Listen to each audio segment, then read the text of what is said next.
Selamat pagi dan salam sejahtera langsung dari Parlimen bersama saya Vimala Kasturi Virasami. Baik saudara, Dewan hari ini akan dimulakan dengan waktu pertanyaan-pertanyaan menteri. Terdapat 3 pertanyaan menteri. Antara soalan yang dibangkitkan hari ini adalah daripada ahli Parlimen Baling akan meminta Menteri Perusahaan Peladangan dan Komoditi menyatakan adakah pihak kementerian sudah bersedia untuk melaksanakan harga lantai sebanyak RM3.50 jika ya, bilakah ianya dijangka dapat dilaksanakan. Seterusnya, ahli Jerantut meminta Menteri Pertanian dan Industri Makanan menyatakan mengenai isu kenaikan kos input pertanian, khasnya baja yang mencecah sehingga 70%. Apakah langkah-langkah dan tindakan yang diambil oleh kementerian bagi menangani isu ini yang jelas menjejaskan pendapatan para petani. Seterusnya, ahli Parlimen Port Dickson meminta Perdana Menteri menyatakan secara terperinci cadangan mengkaji semula undang-undang berkaitan pemberi maklumat di bawah Akta Perlindungan Pemberi Maklumat 2010 Akta 711 dan sejauh mana keberkesanannya melindungi pemberi maklumat dalam kes-kes salah laku dan rasuah berprofil tinggi. Baik saudara, seterusnya Dewan akan menyaksikan pertanyaan-pertanyaan bagi jawab lisan. Antaranya, ahli Parlimen di Baran meminta Menteri Kanan Pertahanan menyatakan sejauh manakah inisiatif berkaitan pertahanan dan keselamatan di bawah RM ke-12 dapat menjamin keselamatan rakyat dan kedaulatan negara demi menjaga keamanan dan kestabilan negara. Dan kita juga dapat lihat nanti ahli Parlimen Ceras meminta Perdana Menteri menyatakan langkah-langkah yang akan diambil oleh kerajaan sekiranya senario terburuk krisis tenaga global berlaku dan apakah kesan kepada pemulihan ekonomi Malaysia yang meningkatkan permintaan terhadap minyak, gas dan arang batu. Seterusnya, ahli Parlimen Rompin juga akan meminta Menteri Perusahaan Peladangan dan Komoditi menyatakan apakah status semasa sekatan dan kempen anti minyak kelapa sawit oleh Kesatuan Eropah EU terhadap minyak sawit Malaysia. Nyatakan jumlah terkini ekspor minyak kelapa sawit negara serta kemampuan negara dalam menampung keperluan minyak kelapa sawit di pasaran dunia. Dan ahli Parlimen Kota Kinabalu pula meminta Menteri Luar Negeri menyatakan sama ada Malaysia berhasrat menyertai Organisasi Kerjasama Shanghai sebagai rakan dialog. Baik saudara, selepas itu Dewan akan diteruskan dengan sesi pengulungan bajet 2022. Saudara, saya ingin kongsikan intipati persidangan semalam, antaranya perkembangan penggulungan perbahasan peringkat dasar RUU bajet 2022. Beberapa siri pindaan perlembagaan persekutuan bakal dilaksanakan dalam tempoh sehingga Julai tahun depan. Menteri di Jabatan Perdana Menteri Parlimen dan Undang-Undang Datuk Seri Dr. Wan Junaidi Tuanku Jaafar berkata ia membabitkan undang-undang berkaitan lompat parti dan tempoh jawatan Perdana Menteri. Dalam perkembangan lain, SOP kempen sempena PRU Dun Melaka, Datuk Seri Dr. Wan Junaidi menjelaskan segala SOP di bawah bidang kuasa Kementerian Kesihatan serta Majlis Keselamatan Negara dan bukannya Suruhanjaya Pilihan Raya. Baik, anda juga boleh mengikuti sidang Parlimen di laman sesawang RTM Parlimen, myclick.rtm dan juga RTM Mobile. Baik saudara, kita terus sahaja ke Dewan Rakyat bagi mengikuti sesi perbahasan dan soal jawab. Pertama sekali saya ingin ucapkan terima kasih kepada Yang Berhormat Menteri yang telah datang ke Baling membantu seluruh pokok-pokok kecil yang kena getah, kena banjir baru-baru ini. Terima kasih Yang Berhormat Datuk Menteri.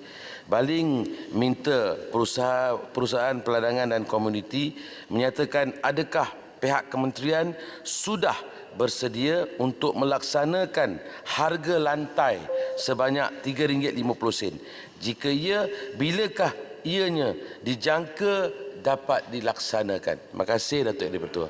Sila Menteri Perusahaan Peladangan dan Komoditi menjawab, tempoh masa 3 minit.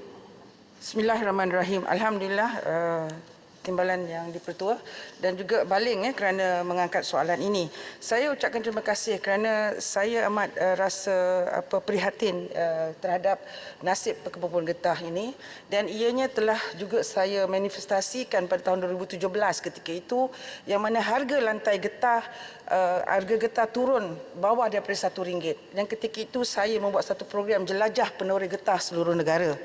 Dan di situ juga saya melihat bagaimana penuri getah ketika itu dalam kesusahan, dan kami memberi sedikit sumbangan seperti seadanya. Dan mereka ketika itu ada yang makan nasi dengan garam Baling. Saya ingat Baling lagi maklum kerana kawasan Baling adalah kawasan pekebun getah. Bukan saya di Ampang, kawasan bandar, tapi mungkin zaman Tok Adam dulu mungkin di Ampang juga adalah tanam getah juga mungkin, saya tak tahu. Tapi itulah usaha kami. Jadi alhamdulillah Allah Taala telah memberikan saya kedudukan ini dalam Kementerian Perdagangan dan Komoditi yang meletakkan getah di bawah pengurusan kementerian ini. Dan jadi oleh kerana saya merasakan bahawa ada keperluan untuk kita melihatkan permintaan ini agar memberikan satu jaminan kepada pekebun-pekebun getah kecil ini mendapat satu pendapatan fix yang tetap, agar mereka tidak rasa bersusah payah dan rasa susah hati apabila ada penurun harga getah turun dan sebagainya. Tapi walau bagaimanapun, sekiranya kita hendak menaikkan harga lantai kepada RM3.50, iaitu tambahan RM1, kita jangkakan dengan 500 tan setahun, kita harus membelanjakan sebanyak RM1 bilion tambahan untuk menguruskan program harga lantai kita naikkan RM3.50. Saya sebagai menteri nak melihatkan bahawa walaupun baru 2 bulan lebih, melihatkan bahawa banyak program-program yang terletak di bawah kementerian saya sendiri, di bawah Kementerian Luar Bandar, di bawah Kementerian Ekonomi yang mana menjaga Felda dan Felkra dan sebagainya, dan juga banyak program-program bantuan yang diberikan. Jadi saya kira sekiranya kita menstrukturkan semula semua peruntukan ini dan kita memberikan keutamaan prioritization, insya-Allah ianya boleh dilaksanakan Baling, ya, dan juga kawasan-kawasan lainlah yang ada getah. Dan juga dalam satu mesyuarat kabinet dalam saya ingat 1 bulan yang lebih yang lepas, ada membincangkan perkara ini, dan kabinet telah bersetuju untuk ketiga-tiga kementerian ini, Luar Bandar, Ekonomi dan juga Komoditi, duduk dengan Kementerian Kewangan untuk mengkaji dan memperhalusi bagaimana kita nak mencapai tujuan untuk menaikkan harga lantai ini daripada RM2.50 ke RM3.50. Jadi insya-Allah Baling, we will try our best. Insya-Allah kita akan cuba sedaya upaya kita untuk meningkatkan daripada saya, kerana ia akan menjadi satu fixed income to the pekebun kecil. Jadi tidak perlu mereka merasa gusar dan rasa susah hati apabila cuaca hujan dan mula dia rasa gelisah dan sebagainya. Dan ini membuat stres jugalah kan, ya. Terima kasih Anda Speaker. Soalan pertama 30 saat. Terima kasih Datuk Yang di-Pertua. Terima kasih Menteri Syahbaz dan tahniah. I like the restructure plan untuk kekalkan harga lantai RM3.50. Walau bagaimanapun, kerajaan juga perlu menilai semula prinsip supply and demand dalam industri getah negara. Apakah usaha kerajaan dalam meningkatkan pengeluaran getah, susu getah tempatan ini? Setakat mana dan sejauh mana usaha R&D dalam meningkatkan pengeluaran susu getah? Seterusnya, bila supply meningkat, maka kerajaan perlu mempertimbangkan usaha pemasaran getah keluar negara. Dan lebih penting lagi, Datuk dan Pertua, di Baling ni kami ada 13,082 pekebun kecil yang paling besar dalam negara ini adalah datangnya daripada Baling. Justru akhir sekali saya nak tanya, apakah usaha kerajaan untuk memastikan anak-anak muda tidak berhijrah keluar mencari pekerjaan di luar? Apakah kaedah tindakan ataupun satu kajian di bawah Yang Berhormat telah dilakukan agar mereka ni pasti kekalkan, bila mana harga lantai ni dikekalkan RM3.50, insya-Allah anak-anak muda itu akan kekal dalam komuniti masing-masing dengan dibantu oleh kementerian-kementerian berkaitan yang seperti Yang Berhormat sebut tadi, bagi peluang kepada mereka dapat income, pendapatan sampingan. Saya yakin dan percaya tidak lagi ada masalah di kampung. Saya fikir kalau dapat RM3,000 sebulan, mereka tak nak pergi kerja kilang. Pergi kerja kilang, Datuk Yang di-Pertua, Menteri, pukul 4 pagi kena naik bas pergi ke Penang tu, sampai tu menyusahkan mereka. Jadi inilah kaedah yang sepatutnya kita lakukan. Terima kasih Datuk Yang di-Pertua, terima kasih Menteri. Sila Menteri, 2 minit 30 saat. Terima kasih Baling di atas soalan tambahan itu. Jadi kerana soalannya panjang juga, saya cuba rumuskan.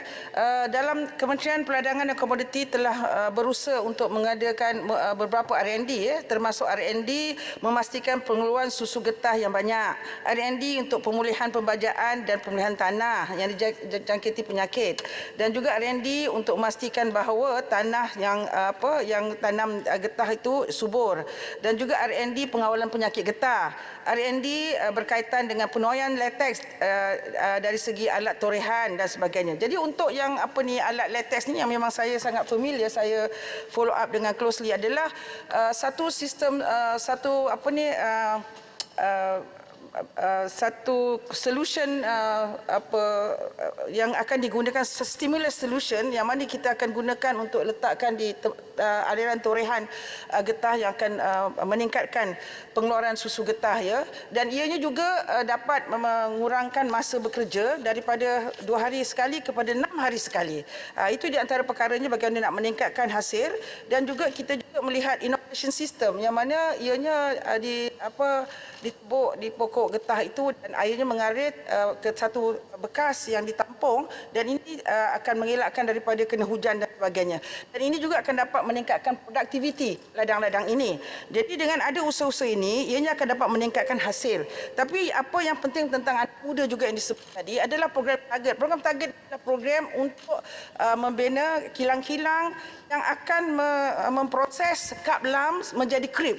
Jadi bila kaplam sini kita proses menjadi krip, ianya meningkatkan pendapatan pekebun getah ini hampir ke RM2,000 sebulan, ya. Jadi ini boleh menampung lagi untuk meningkatkan pendapatan. Dengan ada pendapatan yang lebih tinggi ini, anak muda akan lebih tertarik untuk bekerja dengan teknologi yang baru, dengan labor time yang kurang, dan juga dengan adanya pendapatan yang lebih dari segi transformation daripada kaplam kepada krip. Jadi ini akan menarik perhatian mereka. Jadi untuk pengetahuan Baling, saya mengiktiraf bahawa Kedah adalah negeri yang menyumbang tertinggi hasil getah. 30% hasil getah datang daripada Kedah. Alhamdulillah, terima kasih. Dan Kedah mempunyai 65,000 pekebun kecil. Baling saja ada 15,000 pekebun kecil. Jadi program target ini insya-Allah akan dilancarkan di Kedah dan akan bermula dengan 100 kilang target yang akan dikelompokkan untuk anak-anak muda dalam bentuk kluster of 100 or 200 yang akan menguruskan kilang ini, dan akan insya-Allah akan dapat meningkatkan pendapatan, dan mereka juga membuat kerja-kerja yang bukan lagi 3Ds lah, dirty, dangerous and difficult. Ya, itu yang diperlukan. Terima kasih. Soalan tambahan yang kedua saya jemput yang berhormat Merbuk. Terima kasih Datuk Speaker. Saya meneliti jawapan Menteri tadi.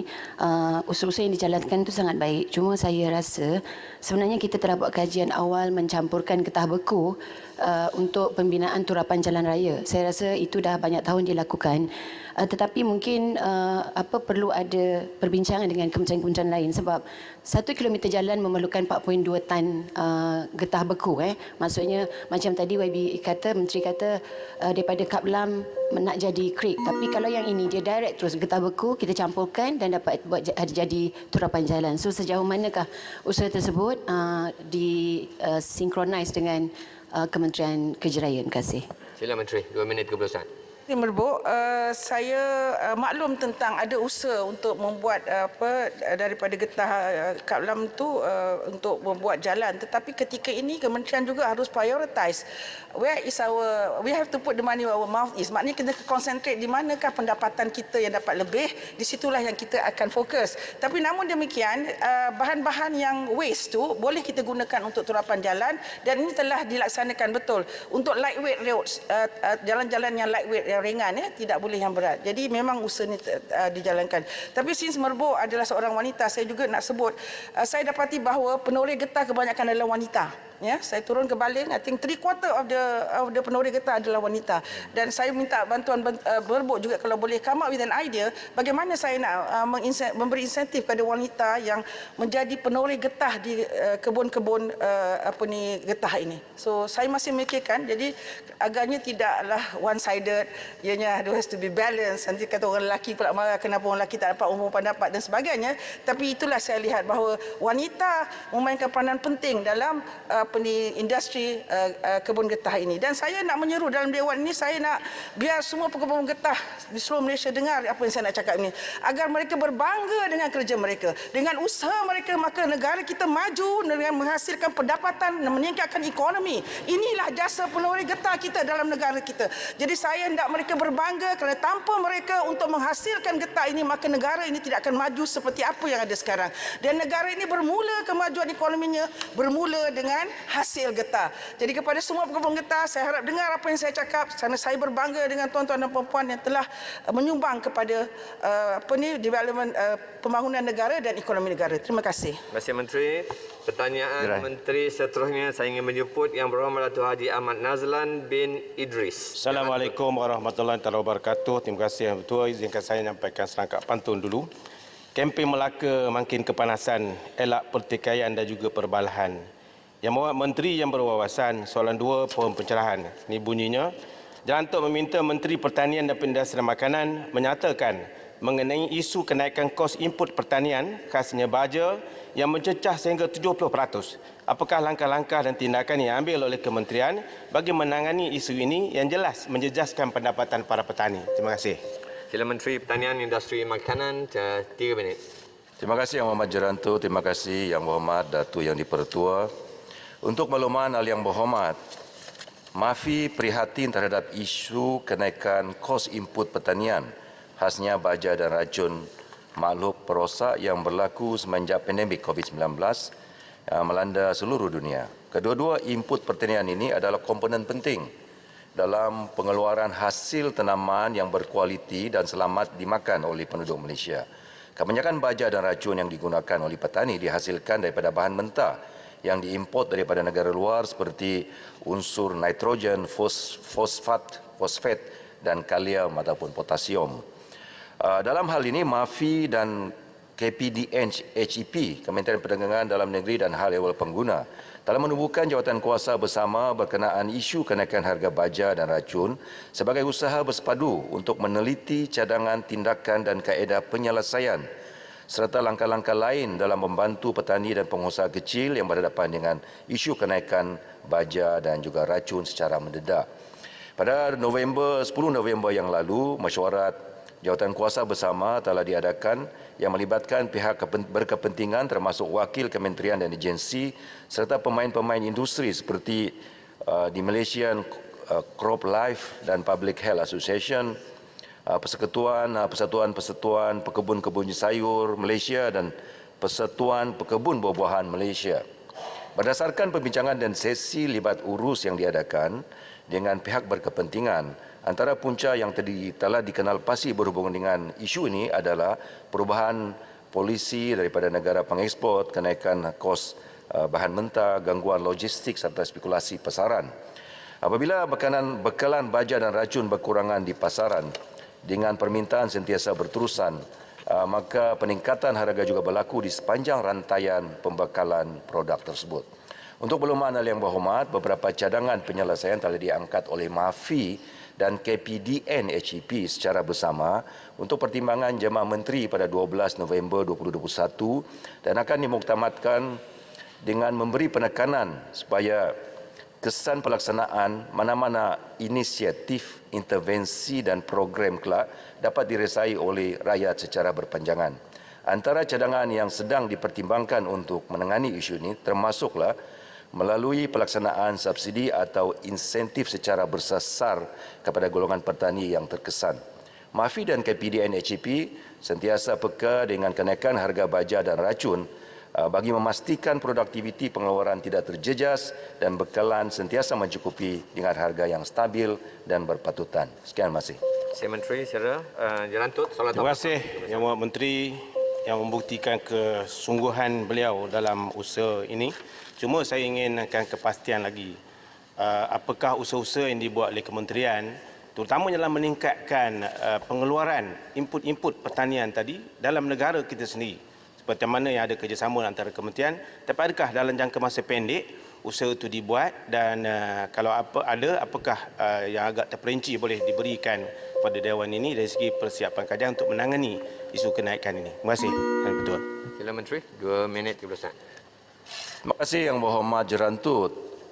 Kita tidak boleh elak daripada mengimport sebahagian komponen. Baja umpamanya boleh diimport secara baja tunggal ataupun baja sebetian. Kalau bercakap tentang baja sebetian, komponen baja sebetian itu sebagian besar diimport daripada luar. Umpamanya seperti saya katakan tadi, kita mengeluarkan urea, ada plant urea di negara kita, tetapi untuk menghasilkan baja kimia NPK, kita terpaksa mengimport baja kalium dan juga fosfat daripada luar. Dan disebabkan kebergantungan kita kepada komponen-komponen luar ini, yang sekarang tertaluk kepada perubahan harga secara mendadak yang menyebabkan harga baja yang dikeluarkan di negara kita melambung meningkat sebegitu tinggi. Jadi tentu sekali Yang Berhormat, secara jangka masa panjang kita ingin mendidik pesawat untuk berubah kebergantungan daripada baja kimia kepada baja yang lain, bentuk lain, baja organik dan baja yang lain. Tetapi itu merupakan satu tindakan jangka masa panjang yang perlu penelitian dan juga penerimaan daripada pihak yang berkepentingan. Jadi langkah berterusan akan terus diambil untuk berbincang dengan pengeluar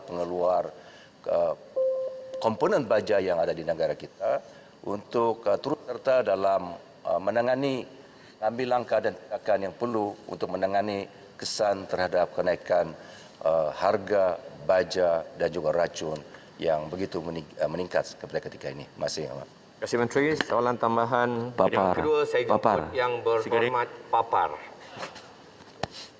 Terima kasih Datuk Yang di-Pertua. Apa yang telah diutarakan oleh Yang Berhormat Jerantut itu memang terjadi di tempat saya di daerah Papar. Pesawat-pesawat datang berjumpa dengan saya. Maksudnya pesawat-pesawat dari kampung-kampung di sekitar Papar datang berjumpa dengan saya berkenaan dengan masalah yang dihadapi. Untuk pengetahuan Dewan ini, mereka terpaksa menjual hasil tuaian mereka dengan harga RM1 1 kilogram. Yang mana harga ini terlalu rendah kalau dibandingkan dengan apa yang telah mereka belanjakan, di mana baja-baja dan semua peralatan-peralatan untuk bersawah juga semuanya naik. Jadi di sini mereka inginkan kerajaan supaya memberikan sedikit lagi subsidi kepada mereka supaya apa yang dibuat oleh mereka itu dapat menguntungkan kepada mereka. Maksudnya operasi mereka itu dapat di-cover. Jadi di sini saya sekali lagi ingin memohon kepada kerajaan supaya dapat menaikkan harga subsidi untuk mereka membuat aktiviti pertanian ini menjadi suatu pekerjaan yang boleh mendatangkan hasil kepada mereka. Jadi kalau mereka tidak mendatangkan hasil, memang mereka tidak akan keluar, ataupun petani-petani yang sentiasa ada di daerah Papar tidak akan mengusahakan sawah mereka. Kata orang-orang Sabah, mun indak untung, mun indak untung ataupun tidak menguntungkan, mereka tidak akan membuat apa-apa. Malas tak kuingau katanya. Jadi soalannya itulah, mau minta supaya subsidi ini dinaikkan. Terima kasih. Sila Menteri. 2 minit dulu Sang. Ya, sekurang-kurangnya Berhormat Papar mengetahui bahawa pesawat di negara kita ini sedang menikmati pelbagai bentuk subsidi oleh kerajaan, termasuk subsidi baja dan juga racun. Untuk makluman ahli Dewan ini, sepanjang tahun ini sahaja, kerajaan membelanjakan melalui skim baja padi Kerajaan Persekutuan SBP-KP tidak kurang daripada 386 juta untuk membekalkan baja melalui skim SBP-KP kepada pesawat di negara kita. Begitu juga skim racun dan juga padi bukit tidak kurang daripada 124 juta yang dibelanjakan oleh kerajaan. Kita memang mengakui bukan saja di kalangan pesawat yang berhadapan dengan masalah kenaikan harga baja dan racun ini, tetapi di kalangan penanam kelapa sawit, di kalangan penanam sayuran dan buah-buahan, sektor ini merupakan sektor yang berhadapan dengan masalah kenaikan harga racun dan baja. Sebab itu seperti yang saya katakan dalam jawab asal tadi, bahawa dua-dua kementerian MAFI dan juga KPDN HEP ini telah mengangkat pelbagai cadangan jangka masa pendek, sederhana dan panjang untuk dipertimbangkan oleh kerajaan bagi terus membantu pengusaha-pengusaha kecil dalam sektor ini agar kesan daripada kenaikan harga baja dan juga racun ini dapat sedikit sebanyak dikurangkan dengan intervensi daripada kerajaan. Mengadakan tambahan subsidi seperti yang disediakan oleh Muhammad Papar adalah merupakan salah satu langkah yang dicadangkan oleh kedua kementerian bagi menangani masalah ini. Tetapi intervensi yang lebih besar perlu diambil oleh kerajaan. Terima kasih. Terima kasih Menteri. Pertanyaan Menteri seterusnya, saya ingin menjemput Yang Berhormat Ketua Pembangkang Datuk Seri bin Ibrahim, Puan Dickson. Terima kasih, Ketua. Soalan ketiga, meminta Perdana Menteri menyatakan secara terperinci cadangan mengkaji semula undang-undang berkaitan pemberi maklumat di bawah Akta Perlindungan Pemberi Maklumat 2010, Akta 711, dan sejauh mana keberkesanannya melindungi pemberi maklumat dalam kes-kes salah laku dan rasuah berprofil tinggi. Sila Menteri di Jabatan Perdana Menteri. 3 minit. Yang Tua. Untuk maklumat Datuk Yang Tua dan Yang Berhormat, Akta Perlindungan Memberi Maklumat 2010 telah digubal bertujuan untuk memerangi rasuah dan salah laku, lain dengan menggalakkan pemudahan pemberi maklumat membuat pendedahan kelakuan tidak wajar, melindungi orang yang membuat pendedahan daripada tindakan yang memudaratkan dan memastikan supaya pendedahan tersebut disiasat dan diurus dengan sewajarnya. Ini juga selaras dengan inisiatif diterajui oleh kerajaan dengan menandatangani United Nations Convention Against Corruption ataupun UNCAC pada 20 September 2008, di mana the state party, maknanya kita Malaysia sebagai parti to the convention, mempunyai komitmen untuk mengadakan undang-undang bagi memberi perlindungan kepada memberi maklumat dan tindakan sewajarnya supaya pendedahan tersebut disalur kepada pihak berkuasa sebagaimana yang tertera dalam artikel 33 dan artikel 37 UNCAC. Sehingga kini sebanyak 7 agensi menguatkuasa telah menggunapakai akta ini, iaitu Polis Diraja Malaysia, Suruhanjaya Pencegah Rasuah, Jabatan Kastam Diraja Malaysia, Jabatan Immigration Malaysia, Jabatan Pengangkutan Jalan Malaysia dan Suruhanjaya Syarikat Malaysia, Suruhanjaya Security Malaysia.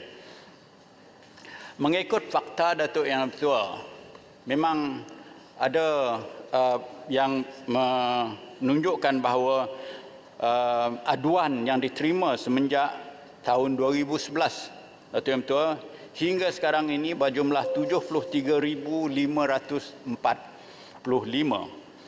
Dalam masa yang sama, pemberi maklumat mendapat kemudahan di bawah undang-undang ini hanyalah 527. Maknanya nisbah yang amat kecil sekali mendapat perlindungan di bawah undang-undang ini. Berdasarkan statistik yang dikemukakan pada tahun yang saya sebut tadi, jumlah aduan yang diterima oleh agensi penguatkuasa tinggi itu seramai sebagaimana saya sebut 73,554, namun jumlah pemberi maklumat adalah hanya seramai 527 sahaja. Ini menunjukkan terdapat kekurangan sama ada pelaksanaan akta tersebut atau dalam peruntukan-peruntukan akta itu sendiri. Dengan kata lain, Yang Berhormat Datuk, bahawa ada kelemahan daripada sudut sistem perundangan yang kita perkenalkan mengikut garis panduan yang telah diberi oleh pihak United Nations Convention for Anti-Corruption. Berapa sesi dalam keadaan yang sedemikian, maka kita buat kajian Datuk Yang Tua untuk pindaan. Ini baru sekarang, Yang Berhormat. Beberapa sesi libat urus dengan pihak pemegang taruh telah diadakan termasuk sesi libat urus dengan pihak United Nations Office on Drug and Crime dan Governmental Accountability Project GAP. Di samping itu juga, satu jawatan kerja telah ditubuh bagi menilai, mengkaji serta menetapkan parameter berdasarkan cadangan pindaan penambahbaikan yang telah diterima bagi pihak berkepentingan. Ahli-ahli jawatankuasa terdiri daripada pihak agensi penguatkuasa, agensi jabatan di negeri-negeri, syarikat-syarikat swasta, JLC, CSO dan NGO. Tujuh isu yang berkaitan dengan Akta 711 telah dikenal pasti untuk diberi keutamaan dalam proses penambahbaikan akta tersebut seperti berikut. Secara ringkas, dia panjang sikit, minta maaf timing tu Datuk. Kalau boleh ringkaskan sebab ada soalan tambahan. Tak dapat ringkas 2 muka. Kalau boleh diberi secara bertulis, insya-Allah saya boleh beri secara bertulis. Sebabnya banyak pindaan-pindaan section yang kita sebutkan di sini, termasuk section 2 kena pindah, dan lepas itu lagi daripada sudut pengurusan section 6 dan berbagai section yang telah kita cadang. Section 8 pun kena dipindah, section 11 pun dipindah. 7 langkah yang perlu diambil kira ini masih dalam kajian dan penelitian jawatankuasa kerja pindaan akta tersebut. Hasil kajian dan parameter bagi cadangan penambahbaikan akta ini dijalankan dibentang kepada Jemaah Menteri pada Disember 2021 yang berhormat. Kerjaan amat mengalu-ngalu, yang berhormat, kerjaan amat mengalu-ngalu. Sebarang cadangan dan maklum balas daripada pelbagai pihak berhubung dengan akta ini bagi memastikan cadangan pindaan ini dapat memperoleh pelaksanaan perlindungan memberi maklumat dan seterusnya, mengekangkan kes salah guna, salah laku dan rasuah, terutamanya bagi kes-kes berprofil tinggi. Sila, Yang Berhormat Polisi, selamat tamat. Terima kasih, Ketua, dan terima kasih Yang Menteri. Selalunya penjelasan Yang Menteri lebih tepat dan memberikan timeline, dan saya ucap terima kasih. Ini berbeza kadang-kadang dengan jaminan-jaminan kosong. Seperti yang kita dengar tadi, pekebun getah bagus, tapi harga lantai pun belum dapat. Cuma yang dia berwar-warkan itu propaganda kosong. Menteri jawab spesifik. Bulan Disember jawab Jemaah Menteri, dan saya yakin awal tahun depan kita boleh bentang dalam kabinet. Soalannya Parlimen. Itu pengantar dia kerana nak jelaskan soalan dia. Soalan dia ialah Whistleblowers Act ini ada kecacatan. Kita tahu kerana ada ruang seperti mana yang disebut oleh Menteri Seksyen 11 yang boleh membatalkannya dan memberikan maknanya tidak membolehkan whistleblower itu mengemukakan. Jadi ini ada jaminan tadi akan diperbaiki beberapa section. Tetapi yang Menteri juga harus tahu bahawa pemberian maklumat ini hanya sebahagian daripada kerangka luas untuk membantaras rasuah. Ya. Jadi saya harap dalam kajian ini diambil kira kelemahan-kelemahan yang melibatkan pemberian maklumat, SPRM, Badan Penguatkuasa, dan sekarang beberapa soalan terkait dengan Badan Kehakiman. Keupayaan Badan Kehakiman dipertahankan supaya bebas. Kalau tidak, kita boleh perbaiki Whistleblowers Act, tetapi tanpa penguatkuasaan dan SPRM yang telus dan berani dan bebas, rasuah ini akan menular. Yang Ketua, saya juga ingin minta penjelasan terkait dengan Whistleblowers Act ini kerana ketegasan Menteri memberi jaminan termasuk jadual pembentangan kepada Kabinet dan juga kepada Parlimen insya-Allah selepas itu.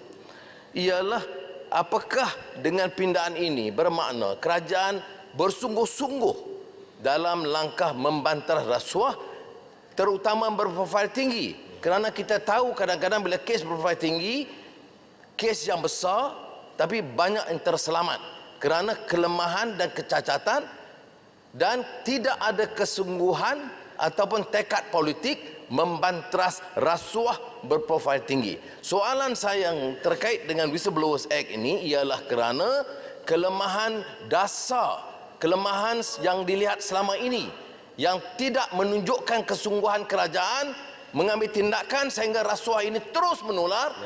Kerajaan silih berganti tetapi rasuah tetap merebak. Terima kasih. Terima kasih. Polisi, sila Menteri. Terima kasih Datuk Ketua. Saya sebenarnya telah Pakatan Orang Putih acquainted dengan undang-undang ini semenjak 2016. Pada ketika itu Datuk Paul Lau menjaga undang-undang ini. Jadi saya telah mencadangkan kepada Datuk Paul Lau untuk memperkasakan undang-undang ini mesti ada satu lagi buffer supaya pemberi maklumat betul-betul tidak diketahui oleh agensi yang dia komplain. Pada masa sekarang, sistem dia ialah kalau saya nak menjadi pemberi maklumat, saya kena bagi tahu dengan pihak atasan polis. Jadi dalam sistem polis itu sendiri ada kemungkinan leak untuk pemberi maklumat. Jadi sistem yang saya cadangkan kepada Datuk Paul Lau pada ketika itu ialah supaya ada, kalau kita lihat di England, di Amerika dia gunakan pengarah. Makna semua maklumat dia salur kepada pengarah. Pengarah menjadi buffer, pengarah akan memberi maklumat itu kepada agensi-agensi kena komplain dan dia akan mengambil tindakan. Begitu juga kalau di Australia menggunakan ombudsman. Dia sistem ombudsman. Jadi sekarang kita ada 3 alternatif yang hormat, iaitu pengarah, ombudsman ataupun kita perkasakan siap. Kita restructure siap untuk siap menjadi kepada undang-undang ini sebagai buffer kepada maklumat ini supaya tidak diketahui agensi yang dikomplainkan itu nanti.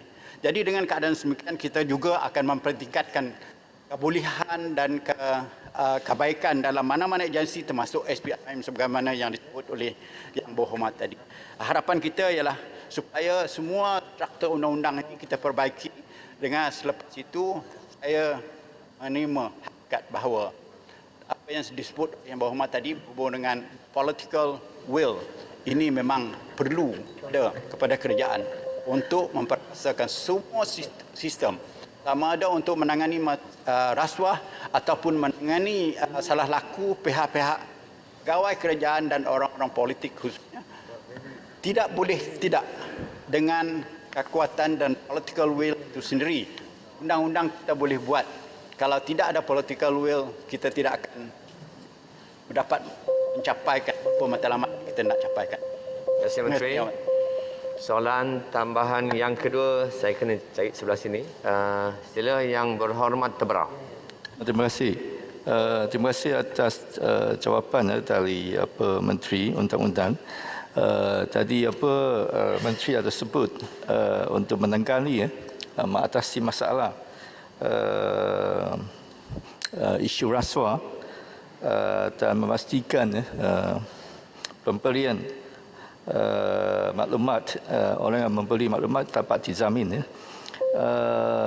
Tadi Menteri ada sebut ini memerlukan satu political will. Memang betul, tetapi setakat ini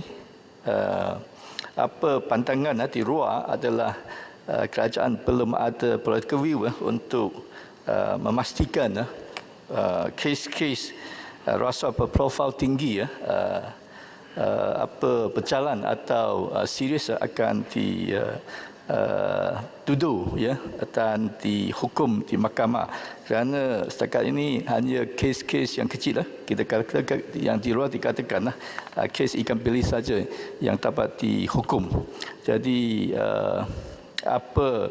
pandangan Menteri untuk memastikan kerajaan akan membetulkan pandangan rakyat di luar supaya kerajaan ini akan terus dinampak adalah serius dan ada political will untuk mengatasi dan meningkatkan taraf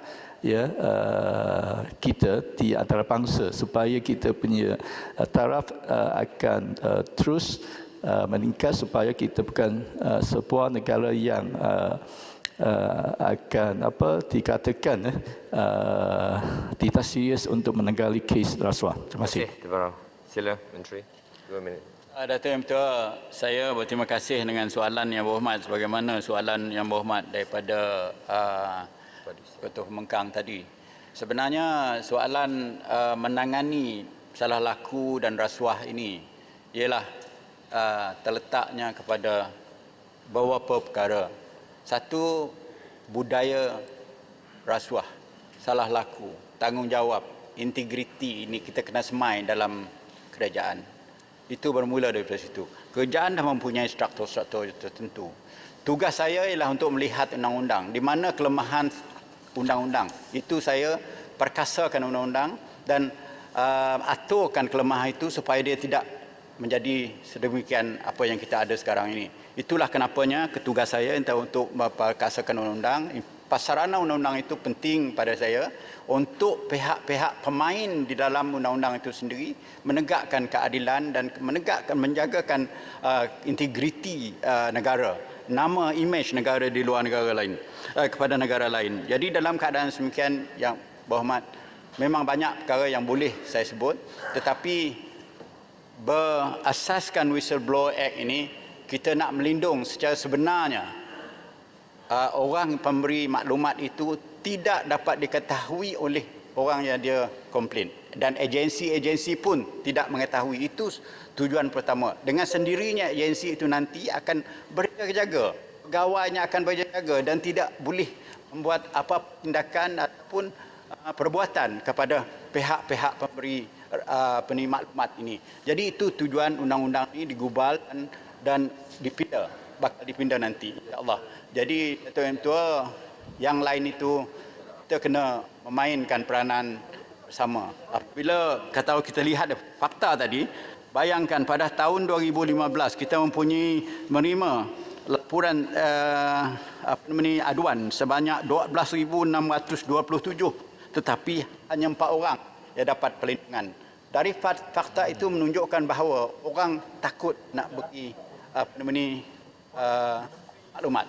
Tetapi dalam masa yang sama, maklumat yang diberi ini hanya 4 orang dapat perlindungan. Kenapa? Oleh kerana undang-undang itu dia punya struktur tak betul. Undang-undang ini ada kelemahan pada segi struktur dia sendiri. Itu yang kita kaji, yang saya buat. InsyaAllah dengan undang-undang ini teratur, dan kalau sistem ada melapor undang-undang ini, ada bapa dia, saya sebut undang-undang ini, kita mungkin undang lebih berkaitan lagi dan kita boleh menangani masalah salah laku dan petuah dalam mana-mana agensi kerajaan. Terima kasih. Terima kasih, Menteri. Datuk Ketua, satu soalan. Saya minta maaf, saya tertakluk pada peraturan mesyuarat 24A, satu soalan 10 minit saja. Jadi sebab tu saya tidak dapat nak memberikan ruang kepada penanya-penanya yang lain. Ahli berhormat, sekarang tambah sesi untuk waktu pertanyaan-pertanyaan menteri pada hari ini. Terima kasih ahli-ahli yang berhormat. Pertanyaan bagi jawab lisan. Sekarang saya jemput yang berhormat Tuan Cik Alias bin Hamid Kemaman. Terima kasih Datuk Timbalan Yang Ketua. Soalan Kemaman nombor 1. Sila Menteri Perusahaan Perdagangan Komoditi jawab. 3 minit. Bismillahirrahmanirrahim. Alhamdulillah. Terima kasih Kemaman di atas soalan. Kemaman ingin mengambil tahu tentang perancangan strategik kementerian bagi menghadapi ketidaktentuan harga komoditi yang dijangka berlaku pada tahun 2022 ya. So jadi untuk pengetahuan Kemaman dan juga Dewan, banyak kerja-kerja, ada dua serampang mata yang kita laksanakan untuk memastikan harga komoditi ini kukuh untuk tahun 2022 adalah satu dari peringkat dalam negara dan satu lagi peringkat antarabangsa ya. So jadi peringkat dalam negara, saya kira Kemaman dengar jawapan saya tadi mengenai getah tadi, kita buat R&D, kita buat macam-macam program agar dapat meningkatkan produktiviti dan juga pasaran kita dalam negara dari segi R&D, dan juga dari segi strategi pemasaran juga kita memastikan bahawa produk-produk kita ini, banyak produk-produk yang telah kita hasilkan daripada komoditi di bawah Kementerian Perdagangan Komoditi, termasuk getah, sawit, kayu kayan, kenaf, tobacco, kenaf dan koko dan juga pepper, banyak yang boleh kita tingkatkan lagi pasaran dalaman dengan mengadakan strategic partnership, kerjasama strategik untuk memastikan bahawa pasaran produk-produk ini akan dapat ditingkatkan, kerana kita lihat kualiti barang-barangan telah dihasilkan adalah bermutu tinggi. Tapi di peringkat antarabangsa juga ada juga usaha-usaha yang memastikan bahawa kerjasama di antara negara-negara yang mengeluarkan sawit, negara-negara yang keluarkan getah, negara-negara yang keluarkan kayu kayan dan juga kenaf, paper juga kita telah buat gabungan strategik bersama mereka. Contohnya untuk kelapa sawit kita ada satu gabungan dengan Indonesia, CPOPC, Council of Palm Oil Producing Countries. Jadi ketika ini ada 2 negara saja yang menjadi anggota, Indonesia dan Malaysia. Tetapi insya-Allah dalam mesyuarat akan datang pada 4 hari bulan yang akan diadakan mesyuarat CPOPC ini, kita telah menambahkan keanggotaan CPOPC ini kepada 4 lagi negara, iaitu Ghana, Colombia, Honduras dan juga Papua New Guinea. Ini adalah negara-negara yang juga mengeluarkan palm oil. Dengan adanya gabungan strategik dengan negara-negara yang pengeluar palm oil ini, ianya akan dapat menstabilkan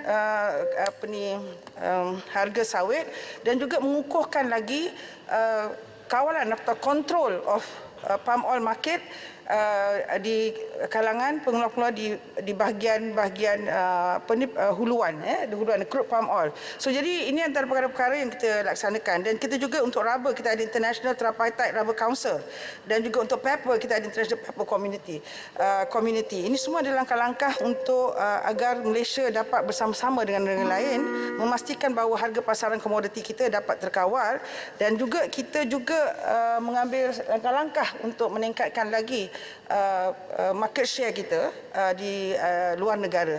Terima kasih. Soalan tambahan, sila Kemaman. Terima kasih Yang Berhormat Menteri atas jawapan yang diberikan. Meskipun kalau kita lihat setengah panelis meletakkan suatu tanda aras positif terhadap harga komoditi, namun kita sewajarnya bersedia dengan sebarang ketidaktentuan global yang didorongkan oleh faktor tidak sepunya seperti prospek jangkaan pemulihan ekonomi dan permintaan luar serta faktor ketidaktentuan cuaca sejak kebelakangan ini. Soalan tambahan saya, apakah mekanisme yang disediakan oleh pihak kerajaan bagi menjamin perlindungan dan daya tahan kepada para peladan berhadapan dengan sebarang ketidaktentuan harga komoditi pada masa hadapan bagi menyerap impak luar jangka ini. Terima kasih. Menteri, 1 minit. Kemaman, untuk Kemaman, alhamdulillah dalam keadaan pandemik ini 2 tahun, Kementerian Komoditi dari segi ekspornya meningkat, ya. Jadi ini saya iktiraf, saya recognize bahawa bukan isunya peningkatan dari segi tonnage, tetapi oleh kerana low supply jadi high demand, maka harganya lebih tinggi, jadi nilainya kita dapat tinggi dari segi harga nilai, ya. Jadi pendapatan memang meningkat, ya. Tapi dari segi production memang menurun oleh kerana keadaan COVID dan sebagainya. Jadi kita harus memanfaatkan trending peningkatan ini dengan support sistem sistem sokongan yang lebih padu, yang mana kita akan pengurusan ladang-ladang sawit ni harus dikendalikan dengan lebih berkesan. Kita faham kalau plantation yang besar ini kita tidak payah susah hati kerana mereka punya kapasiti keuangan dan sebagainya untuk menghasilkan dan juga membuat R&D dan sebagainya. Tapi sekarang kementerian akan fokus kepada pekebun-pekebun kecil sawit, dan kita akan membuatkan satu mekanisme berkelompok yang mana mereka boleh mengusahakan ladang mereka secara berkelompok, dan ianya akan memberi kesan yang lebih lumayan dari segi production, pengeluaran hasil, dan juga dari segi proses, dan juga dari segi aktiviti-aktiviti hiliran, dan ini akan dapat meningkatkan pendapatan mereka. Tapi dalam jangkaan kementerian bahawa trend untuk kelapa sawit permintaannya sangatlah merangsangkan, kerana banyak lagi negeri-negeri yang kita akan fokuskan kepada negara-negara Timur Tengah dan juga negara Asia Tengah, yang mana India, China, Jepun dan juga negeri-negeri Afghanistan and the stans all, negeri-negeri itu semua telah menunjukkan minat untuk bekerja sama dengan Kementerian Komoditi untuk mendapatkan ekspor sawit ke negara-negara mereka. Terima kasih Menteri. Terima kasih. Soalan tambahan kedua, saya jempol. Yang Berhormat sila jempol. Terima kasih Yang Di-Pertua. Saya tadi dapat penjelasan daripada Menteri sebut soal ketidaktentuan harga komoditi di mana Tripartite Rubber Council yang disebutkan tadi yang terdiri daripada Malaysia, Thailand, Indonesia. Sejauh manakah keberkesanan Rubber Council ini memain peranan untuk menentukan harga lantai getah seperti mana kita tahu harga minyak OPEC control. Yang ini harga getah Tripartite Rubber Council yang kontrol bersama. Jadi adakah rundingan ini selalu dibuat ataupun ianya sebagai nama saja? Mohon Menteri untuk menjawab. Saya jempol, sila Menteri, 1 minit. Saya jempol. Yang ini yang Tripartite Rubber Council ini, TTRC, memang satu organisasi yang mana kita gunakan untuk pastikan bahawa penanaman getah dan hasil getah dan juga harga getah dapat dikawal di antara ketiga negara yang besar ini, itu Malaysia, Thailand dan juga Indonesia, ya. Jadi untuk pengetahuan jempol, saya masih lagi belum lagi dapat mendapat maklumat yang penuh tentang International Tripartite Rubber Council ni, tapi namun demikian saya nak pastikan bahawa mesyuarat ini akan diadakan secepat mungkin dan kita akan membawa isu-isu semasa, memandangkan baru kita dalam keadaan post-COVID. Jadi dalam post-COVID ini banyak perkara-perkara yang berbeza daripada yang dulu yang harus kita bincangkan dan untuk pastikan bahawa harga getah kekal dapat dikekalkan di paras yang sewajarnya, ya. So jadi itu yang saya harap saya akan dapat menggunakan platform ini untuk bekerjasama dengan negara-negara lain. Terima kasih. Terima kasih Menteri. Pertanyaan seterusnya saya ingin menyebut Yang Berhormat Tuan Lim Lip Eng, Kepung. Soalan saya nombor 2. Terima kasih. Perdana Menteri Wilayah Persekutuan Tuan Timbalan yang menjawab 3 minit. Terima kasih Datuk Indah Petua dan terima kasih kepada Yang Berhormat Kepung di atas soalan yang dikemukakan. Untuk makluman ahli Yang Berhormat Kepung, sehingga kini Dewan Bandaraya Kuala Lumpur telah mempertimbangkan sebanyak 10,138 permohonan dari tahun 2019 sehingga tahun September 2021 untuk menyewa unit perumahan awam juga PPR di keseluruhan wilayah Persekutuan Kuala Lumpur. Daripada jumlah permohonan tersebut, sebanyak 1,654 pemohon telah pun diluluskan, di mana 686 pemohon telah ditawarkan unit perumahan awam dan juga projek perumahan rakyat di bawah DBKL, manakala 968 lagi pemohon yang telah lulus masih lagi menunggu tawaran unit kosong. Terdapat beberapa faktor kenapa unit-unit kosong masih belum dapat diserahkan kepada 968 pemohon yang tersebut. Pertamanya ialah masih lagi terdapat unit-unit yang sedang dibaik pulih, yang mana unit-unit yang telah diambil semula oleh DBKL daripada penyewa yang sudah tidak mempunyai kelayakan, maka sekarang ini DBKL dalam proses untuk melakukan baik pulih. Yang keduanya, wujud penyewa yang telah melepasi kadar kelayakan bagi menduduki unit-unit ini tetapi masih lagi enggan keluar daripada unit yang telah diarahkan keluar. Dan yang ketiga, tidak ada sebarang projek-projek baru PPR yang telah siap untuk kita tawarkan kepada penyewa yang semakin meningkat daripada tahun ke tahun.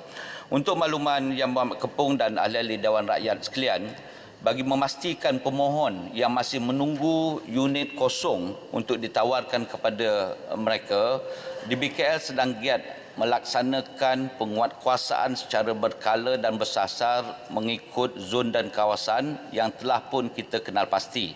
Antara kesalahan biasa yang telah dikenal pasti oleh pihak DBKL juga pihak penguatkuasaan ialah penghuni yang tidak sah, kemudian penghuni yang tidak menetap, dan yang penting sekali ialah penyewaan semula ataupun sublet dengan izin unit kepada pihak ketiga. Kes-kes yang melibatkan ketua penyewa yang terlibat dalam kes-kes dadah, maksiat dan juga menyalahi undang-undang negara juga tidak terkecuali daripada tindakan unit penguatkuasaan di BKL. Terima kasih. Soalan tambahan, sila Kepung. Ya, terima kasih Timbalan Menteri. Saya minta jawapan secara teliti tentang berapa unit PPR yang baru dicerangkan di Kuala Lumpur dan nama lokasi-lokasi PPR yang baru tersebut, khususnya di kawasan Parlimen Kepong. Terima kasih. Encik Kepong sila, Timbalan Menteri, 1 minit. Terima kasih Kepong. Kebetulan saya mempunyai catatan secara detail untuk pembinaan unit-unit PPR yang di Kuala Lumpur ni. Senarai untuk makluman Kepong dan juga Dewan Rakyat, senarai status pelaksanaan kita ada 15 lagi tapak perumahan awam yang berpotensi untuk pembangunan semula di wilayah Persekutuan Kuala Lumpur sehingga 30 September. This data, dengan izin, data ini adalah sehingga 30 September 2021. Dalam pembinaan kita ada perumahan awam Seri Pahang sekarang. Yang akan kita bina yang akan siap pada tahun 2024. Yang kedua, yang masih lagi dalam perintah pembangunan, ada satu perumahan awam Seri Perlis. Satu ya. Kemudian yang masih lagi dalam proses permohonan rundingan cadangan, kita ada 8, kita ada 7 masih lagi dalam proses rundingan. Dan dalam perancangan kita ada 5 lagi projek perumahan untuk pembinaan perumahan awam yang secara jumlahnya kita ada 15 lagi dalam pembinaan yang melibatkan kawasan-kawasan di sekitar wilayah Persekutuan Kuala Lumpur. Terima kasih. Terima kasih Menteri. Soalan tambah kedua saya jemput Yang Berhormat Batu. Terima kasih Datuk Speaker dan terima kasih Timbalan Menteri atas jawapan. Saya ingin tahu bahawa apakah dengan angka yang Timbalan Menteri sebut tadi daripada 2019 10,138 pemohon dan jika terdapat jawab sekarang boleh bagi jawapan bertulis angka yang sebenar dalam permohonan bukan daripada 2019 dan golongan ataupun statistik golongan belia, pemohon belia yang telah memohon untuk rumah PPR. Dan juga soalan kedua, apakah mekanisme yang digunakan oleh penguatkuasa untuk tarik balik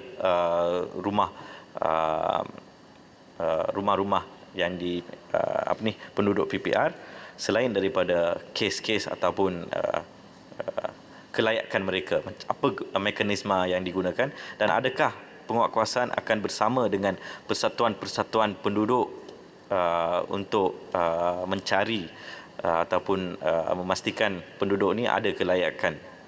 Terima kasih. Encik Batu sila Menteri 1 minit. Terima kasih Batu. Soalan Batu ada satu, yang kedua, yang ketiga itu saya dah jawab tapi saya tak apa, saya perincikan lagi.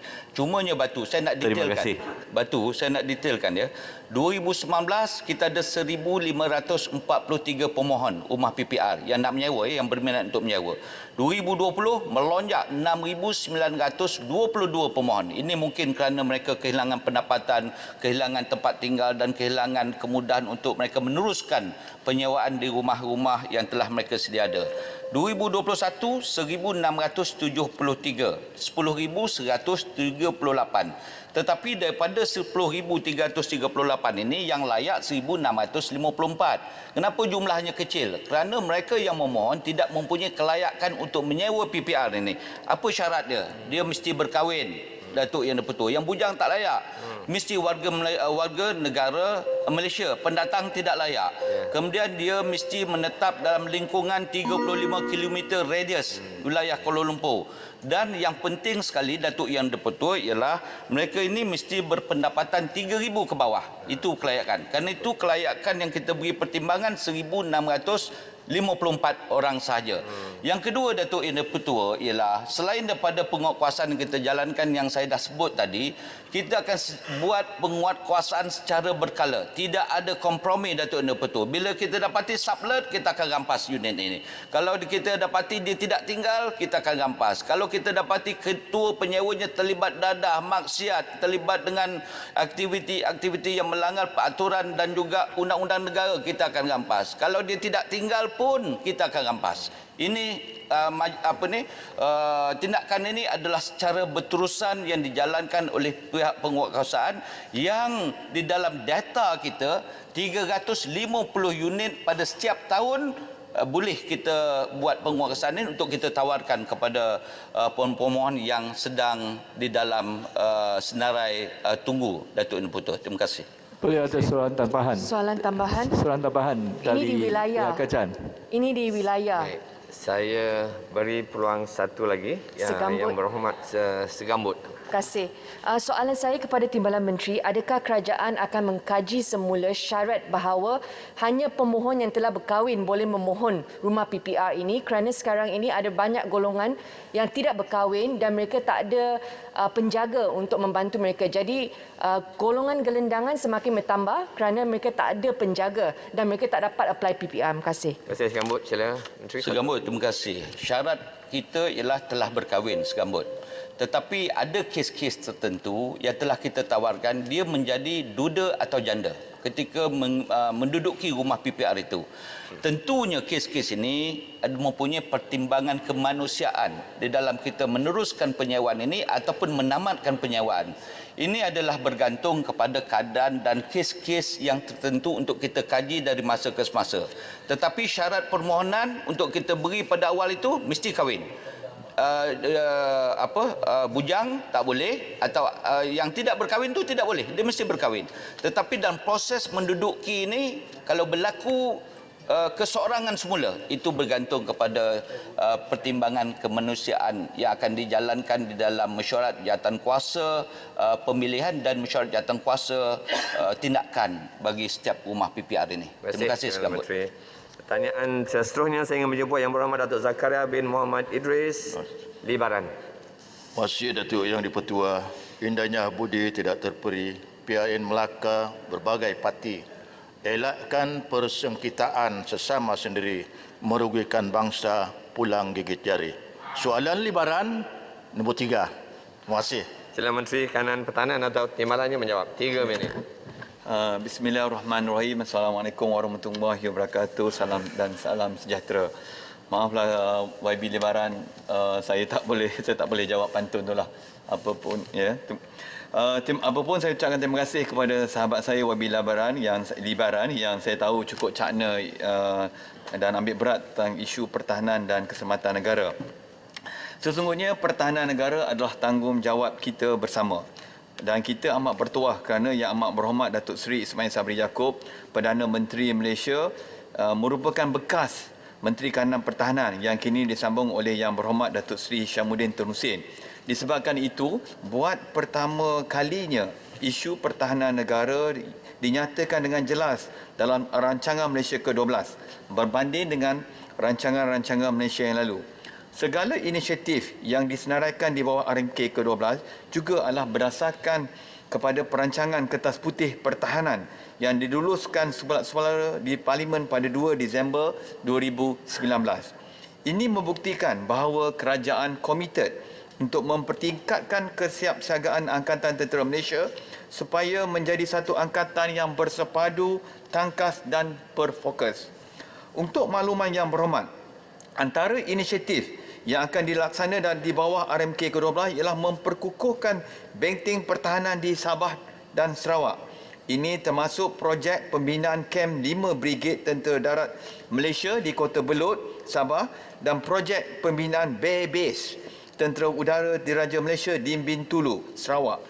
Bagi meningkatkan keselamatan maritime di perairan negara pula, beberapa perolehan aset baru Tentera Laut Diraja Malaysia seperti 8 buah Littoral Mission Ship dan 13 buah Fast Interceptor Craft. Selain daripada itu, Kementerian Pertahanan akan terus menekankan aspek kebajikan anggota ATM melalui berbagai inisiatif yang akan diteruskan di bawah RMK ke-12. Antara projek yang bakal dilaksana ialah pembinaan baru 10,200 rumah keluarga Angkatan Tentera rekad di seluruh negara. Kementerian juga akan turut menaik taraf hospital Angkatan Tentera terendah di Sungai Udang, Melaka yang mana akan memberi manfaat bukan sahaja kepada anggota tentera yang berkhidmat di kem terendah, bahkan kepada penduduk di Sungai Udang serta di kawasan-kawasan sekitar. Datuk Yang di-Pertua, segala perancangan ini hanya akan berjaya dicapai melalui sokongan jitu dari rakyat seiring dengan komitmen kerajaan dalam menyediakan peruntukan yang menyentuh mengenai keperluan pembangunan aspek keselamatan dan pertahanan negara adalah menjadi keutamaan Kementerian Pertahanan bagi mengekalkan Malaysia sebagai sebuah negara yang selamat, berdaulat dan makmur.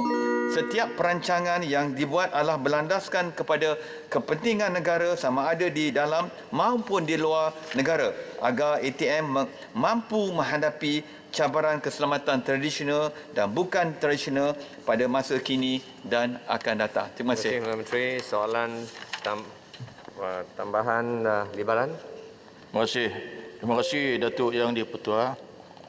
Syabas kepada Yang Berhormat Timbalan Menteri atas jawapan yang jelas yang telah diberikan. Ia pemahaman dan pendedahan peranan perbelanjaan ketenteraan sesebuah institut demi memacu keutuhan ekonomi dan kedaulatan negara. Ini perlu diterapkan kepada segenap masyarakat.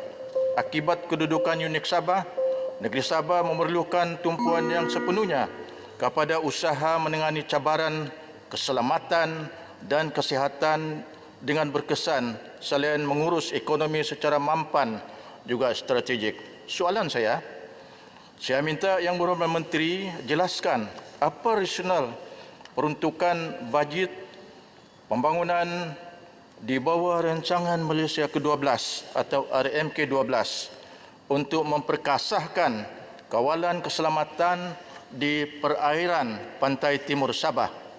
Terima kasih Datuk Yang di-Pertua. Sila, Timbalan Menteri. Datuk Yang Pertua, saya mohon sedikit masa tambahan untuk menjawab soalan ini kerana saya ada sahabat kacak saya yang di depan ni daripada YB Sepanggar. Semalam dia ada bangkitkan semasa MINDEF menggulung oleh Yang Berhormat Menteri Kanan yang ada kaitan. Jadi Pak Menteri ada maklum bahawa akan dijawab bersama dengan soalan YB Libaran. Okay, YB Sepanggar. Masih kacak lagi. Datuk Yang Bertua, terima kasih kepada YB Libaran kerana bertanya soalan yang cukup penting ini.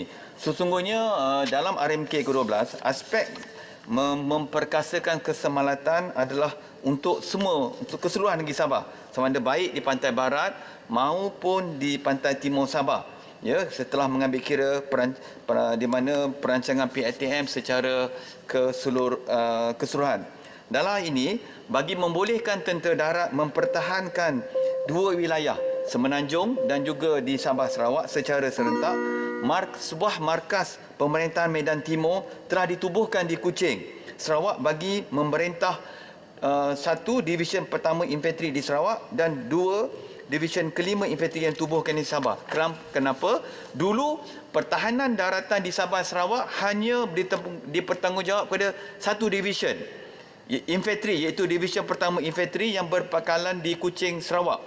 Jadi dulu di infanteri di Kuching ni jaga Sabah dan Sarawak. Manakala Sabah pula hanya dipertahankan dulu oleh sebuah brigade infanteri sahaja, iaitu brigade kelima infanteri yang mempunyai ketumpukan yang lebih kecil.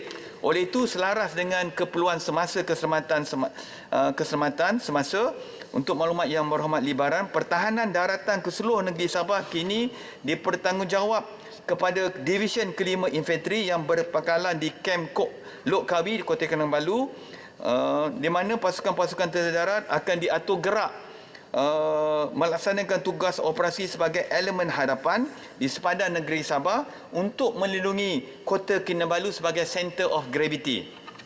Jadi manakala pula brigade ke-13 infanteri yang berkalan di Ferda Sahabat Lahad Datu diatur gerak sebagai forward element mempertahankan kawasan pantai timur Sabah. Ya, terdapat juga pasukan infanteri yang diatur gerak juga sebagai forward element di sepadan daratan Malaysia, Indonesia di pedalan negeri Sabah. Brigade kelima infanteri yang berkalan di Camp Paradise, Kota Belud, Sabah bertindak sebagai elemen kedalaman, in-depth element yang bersiap siaga membantu forward element di sepadan yang sekiranya dia perlu mempertahankan negeri Sabah daripada sebarang bentuk ancaman. Ya, nak landing dah. Kesimpulannya, Yang Berhormat Libaran, dalam bajet RMK ke-12, Kementerian Pertahanan dah ambil kira semua sudut potensi ancaman keselamatan dalam merangka pembinaan kem tentera darat di Sabah bagi menangani semua bentuk ancaman melalui strategi yang telah saya sebutkan tadi. Kita ada in-depth element, Brigade kelima Kota Belud, forward element, Brigade ke-13 di Ferda Sahabat Lahad Datu, dan kita kini dalam perancangan untuk satu lagi brigade untuk kawasan pendalaman Sabah. Okey, menjawab sahabat saya YB Sepanggar, yang semalam membangkitkan yang isunya dia kata ya dah 8 tahun sejak 2013. Tengok dia pun dah bangun dah tu. Ya, mengapa perintah berkurung di Pantai Timur ni tak tarik-tarik balik? Okey, nanti saya jawab. Ya, YB Sepanggar. Jadi untuk pengetahuan sahabat saya YB Sepanggar, kuasa menarik balik perintah berkurung ni di Pantai Timur Sabah adalah di bawah Majlis Keselamatan Negara, bukan kami, Kementerian Pertahanan. Bagaimanapun suka saya kongsikan untuk semualah di sini bahawa Angkatan Tentera Malaysia sentiasa melaksanakan operasi rondaan dan pengawasan di Pantai Timur selama 24 jam 7 hari seminggu tanpa gagal. Jadi lanjutan daripada itu kita tengok sekarang situasi keselamatan di sana di Sabah semakin baik serta meningkatkan, saya percaya boleh meningkatkan keyakinan penduduk sekitar melalui kehadiran pasukan keselamatan secara berterusan. Jadi untuk rakyat Malaysia tak perlu risau ya untuk berkunjung ke negeri Sabah ya, khususnya termasuk Pantai Timur. Jadi datanglah ke Sabah cuti Malaysia. Terima kasih. Tuan Speaker, sandakan. Menteri. Sandakan mengenai Sabah juga. Yang berkaitan dengan soalan Yang Berhormat Libaran. Saya jemput Sepanggar ringkas. Okey, terima kasih sahabat saya Yang Berhormat Menteri. Satu komplimen lah disebut saya masih kacak walaupun sudah tua. Anyway, Yang Berhormat, terima kasih banyak-banyak di atas jawapan yang telah diberikan oleh Yang Berhormat Menteri sebentar tadi. Cuma persoalan saya, jika kita mengambil dalam keadaan negara, kita faham mempunyai kekangan bajet dan sebagainya. Mengoptimumkan aset-aset yang ada ini merupakan satu perkara yang cukup penting.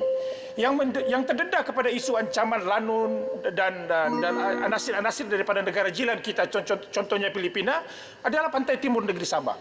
Kalau kita mengambil contoh seumpamanya Amerika Serikat, apabila mereka meletakkan Pulau Hawaii sebagai forward base mereka, salah satu pangkalan tentera terbesar mereka juga terletak di Pulau Hawaii itu sendiri. Kerana apa yang saya ingin sebutkan tentang isu perintah berkurung tadi, setelah 8 tahun Yang Berhormat Menteri, banyak industri-industri di Pantai Timur Sabah ini terjejas disebabkan oleh perintah kawalan pergerakan ini. Sebab itulah industri pelancongan di Pantai Timur Sabah tidak dapat dikembangkan. Kalaupun berkembang, dia agak perlahan. Kerana ada negara-negara kita dan negara-negara di luar yang memberikan nasihat perjalanan kepada rakyat mereka untuk tidak ke kawasan ini. Jadi sebab itulah kita mengharapkan komitmen daripada kerajaan agar mengoptimumkan kedudukan pangkalan tentera kita. Contohnya tadi disebut Camp Paradise di Kota Belud. Kota Belud tidak menghadapi ancaman lanun, ancaman daripada luar.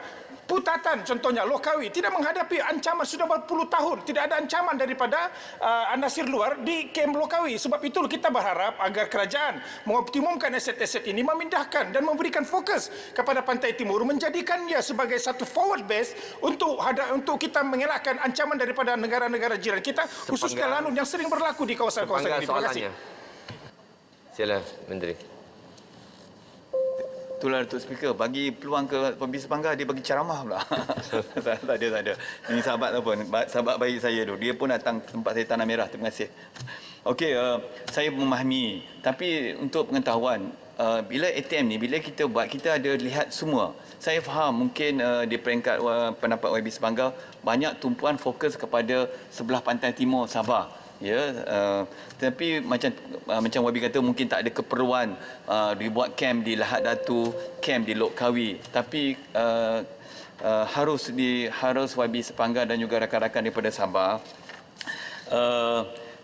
kita dah tentera ni dia dah tengok semua aspek, ya, kita aspek isu keselamatan di Pantai Timur, di bahagian sepadan. Jadi apabila kita buat perancangan ni, semua dah ambil kira. Saya boleh kata bagi jaminan lah, bagi assurance lah. InsyaAllah apa yang kita buat ni, kita dah go through in depth betul-betul lah. Ya, insya-Allah macam tadi kata ada forward element, inward element, ya. Jadi apapun ancaman di Pantai Timur Sabah adalah di bawah Eskom, ya. Ini must be very clear. Jelas ni Eskom. Jadi walaupun kita ATM kita buat rondaan tu untuk menjaga di kawasan Pantai Timur Sabah. Jadi akhir sekali macam saya kata tadi, ada kamp sahabat itu memang tanggungjawab untuk jaga di kawasan Pantai Timur Sabah akan terletak di di bawah brigade ke-13 yang berada di Kem Fedah Sahabat. Inilah jawapan saya. Apa yang dibangkitkan akan saya bawa ke kementerian dan kita akan cuba cari kita akan study lagi lah, perlu ketambahan dan sebagainya. Terima kasih. Tuan Speaker, sandakan satu lagi. Sedikit masa lagi saya berikan kepada yang berhormat Pertahanan negara. Labuan. Saya bagi Labuan. Sila. Terima kasih Datuk Speaker. YB Timbalan Menteri, pangkalan TUDM Labuan merupakan fasiliti strategik pertahanan negara dalam mendepani ancaman luar, khususnya pencerobohan udara dari negara asing. Banyak projek-projek yang sudah dirancang dan sepatutnya dibuat tertangguh-tangguh di pangkalan udara Labuan. Bolehkah Kementerian Pertahanan mempertimbangkan sejumlah peruntukan yang cukup sama ada melalui RMK 12 atau bajet 2022 untuk pembangunan, pembaikan dan memodernkan pangkalan udara Labuan seiring dengan perubahan zaman? Terima kasih. Sila, Timbalan Menteri. 1 minit. Okey, terima kasih. Saya ingat dah tak ada dah soalan tambahan. Okey. Tak, dia maksimum boleh 3. Okeylah, terima kasih. Ini seorang lagi sahabat. Hari ini nampaknya Hari Sabah yang ada-betul. Semua yang tanya semua daripada Sabah. Okeylah, terima kasih YB Labuan. Saya kenal juga beliau yang ambil berat tentang orang-orang Labuan. Ya, hari ini dia bertanya tentang kesiapsiagaan tentang pangkalan udara T2M di Labuan. Okey, untuk makluman yang berhormat Labuan, Kementerian Pertahanan memang kita ada rancang berbagai perancangan pembangunan dan menambah baik infrastruktur di pangkalan udara Labuan. Antara projek pembangunan yang sedang dan akan dilaksanakan di bawah RMK ke-12 untuk pangkalan udara Labuan iaitu 63.3 juta untuk pembinaan 97 unit rumah keluarga Angkatan Tentera berbagai kelas yang mana akan bermula pembinaannya pada tahun 2022. 9 juta untuk pembaikan corong runtuh di sebelah hangar nombor 5 skuadron untuk pesawat helikopter yang mana dalam proses pelantikan kontraktor. 25 juta bagi kerja-kerja menurap semula keseluruhan disperser dan taxiway utama yang kini dalam pelaksanaan. 10 juta bagi pembinaan berbagai bangunan baru bagi menambah baik suasana persekatan kerja dan operasi di pangkalan udara di Labuan. Selain pada itu, YB Labuan 12 juta juga dirancang dalam RMK ke-12 bagi melaksanakan projek keselamatan dan pertahanan pangkalan udara Labuan iaitu untuk pagar perimeter anti-cut, anti-climb, jalan perimeter, CCTV dan menara pemerhati. Jadi yang untuk makluman yang berhormat Labuan lagi, keupayaan pertahanan udara di pangkalan udara Labuan akan kita pertingkatkan dengan rancangan penggantian radar pertahanan udara jarak jauh. Penggantian radar ini ditaja oleh Kerajaan Amerika Syarikat melalui program kerjasama strategik Brooding Partner Capacity. Jadi insya-Allah dengan terlaksananya segala program pembangunan di atas yang saya sebut tadi, Kementerian Pertahanan penuh yakin pangkalan udara Labuan akan kekal berupaya sebagai sebuah pangkalan TUDM yang utuh dalam menghadapi sebarang ancaman dari negara asing sebagaimana yang berhormat Labuan bangkitkan. Terima kasih Yang Berhormat Labuan. Terima kasih. Pertanyaan jawab lisan seterusnya saya ingin menjumpai Yang Berhormat Tuan Tan Kok Wai Ceras. Terima kasih Tuan Ketua. Soalan saya nombor 4. Sila Menteri di Jabatan Perdana Menteri Tuan Timbalan menjawab. 3 minit. Tuan Yang Dipertua, sejak kebakaran ini, beberapa negara dunia telah mengalami krisis tenaga global, antaranya Eropah, China dan India. Walau bagaimanapun Malaysia tidak mengalami masalah berkaitan bekalan tenaga ini seperti yang berlaku di negara-negara tersebut. Krisis yang berlaku di China, Eropah dan India antara lain adalah disebabkan oleh peningkatan permintaan ke atas gas asli bagi menghadapi musim sejuk dan kenaikan mendadak harga gas asli dan arang batu. Sebagai contoh, harga arang batu pada awal tahun 2021 di sekitar US 81 tan dolar telah melonjak sehingga US 201 tan pada bulan Oktober. Namun sekarang telah mula stabil walaupun masih tinggi di paras 150 US dollar per tan pada 5 November 2021. Kenaikan harga bahan api secara mendadak boleh memberi kesan kepada kos penjanaan tenaga. Berdasarkan definisi Agensi Tenaga Antarabangsa atau International Energy Agency IFA, sekuriti tenaga bermaksud ketersediaan bekalan tenaga tanpa gangguan pada harga yang berpatutan. Sekuriti tenaga mempunyai banyak aspek. Ini termasuklah keselamatan bekalan tenaga, jangka panjang untuk penyediaan tenaga sesuai selaras dengan perkembangan ekonomi dan kelestarian alam sekitar. Manakala sekuriti tenaga bagi jangka pendek merujuk kepada kemampuan sistem tenaga untuk negara bertindak balas terhadap perubahan mendadak dalam keseimbangan penawaran dan permintaan. Tuan Yang di-Pertua, sekuriti tenaga amat penting bagi sebuah negara terutama dalam menangani krisis tenaga global.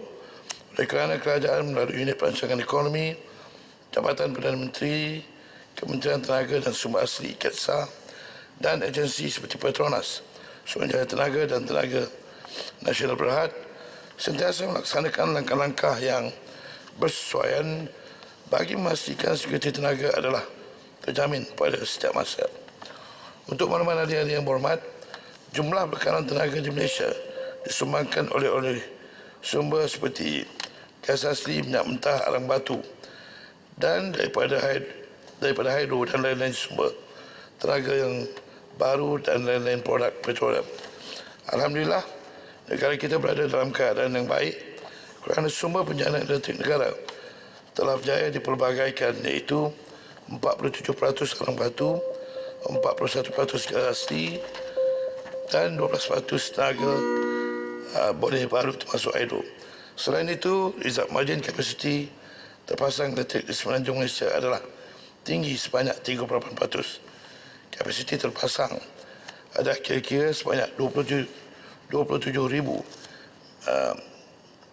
megawatt berbanding permintaan maksimum sebanyak 19,000 megawatt. Antara usaha lain yang diambil oleh kerajaan adalah melalui pengubaran dasar tenaga negara 2021, 2040 dan pelan Hari Tuju Gas Asli 2021-2010 yang kini sedang dalam proses untuk dimuktamadkan bersama pihak berkepentingan.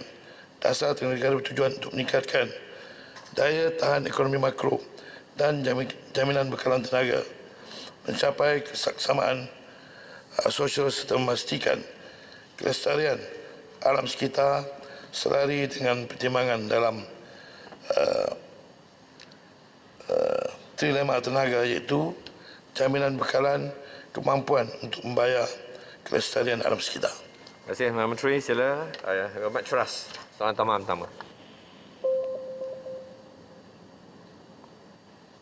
Terima kasih Tuan Di-Pertua.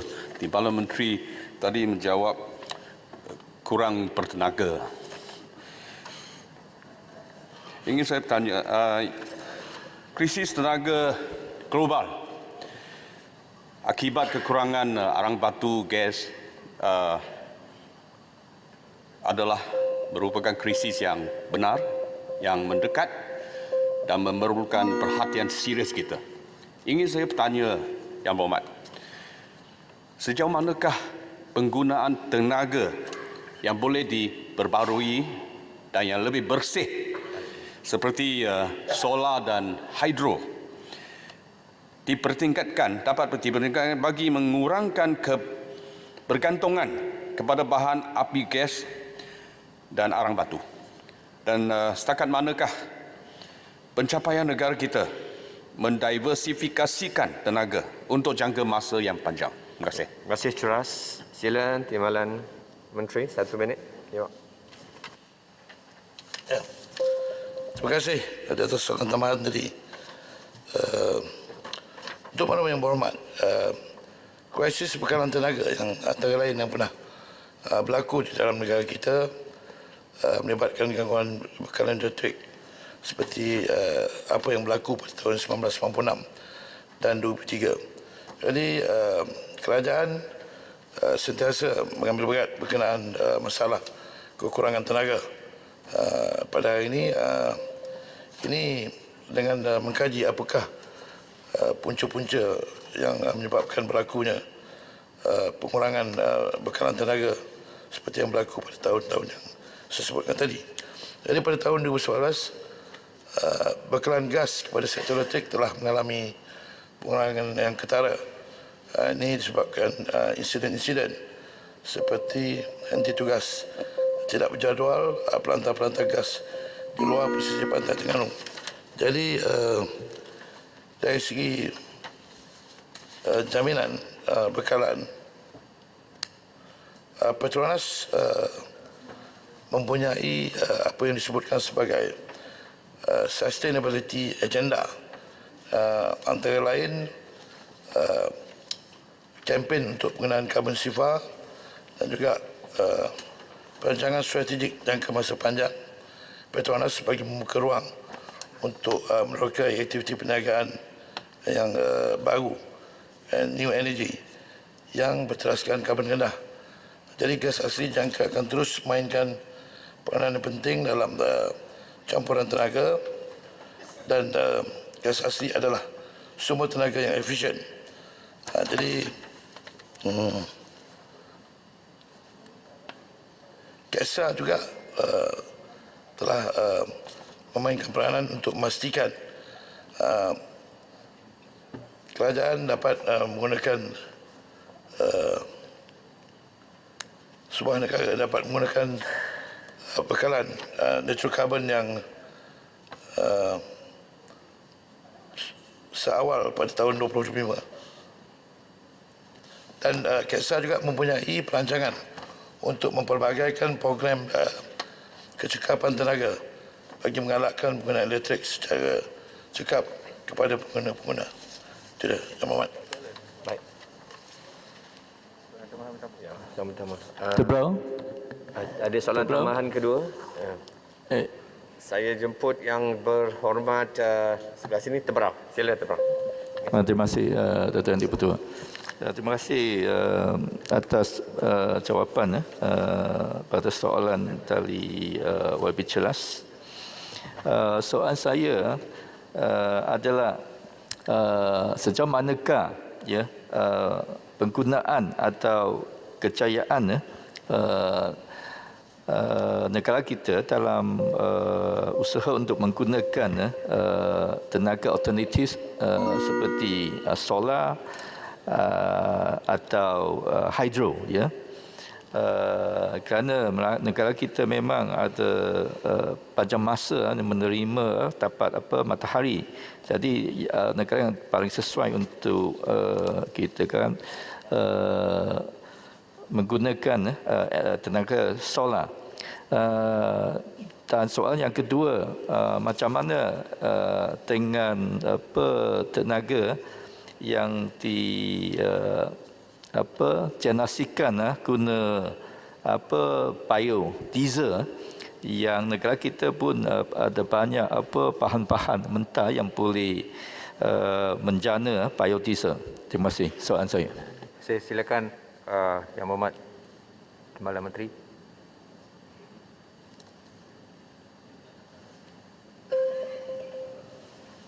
Berkenaan cadangan penggunaan biodiesel dan juga pilihan alternatif tadi, sebagaimana yang saya sebutkan dalam jawapan saya, bahawa kegunaan alternatif secara tenaga daripada hidro ini merupakan penyumbangan yang pada setakat hari ini kecil, iaitu berjumlah sekitar 6.2%.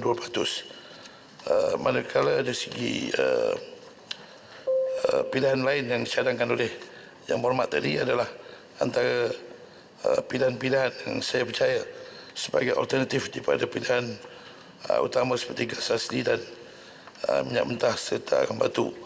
Ini antara perkara-perkara yang saya percaya dalam kajian KESA untuk menentukan apakah bentuk bekalan yang paling sesuai untuk negara kita pada hari ini.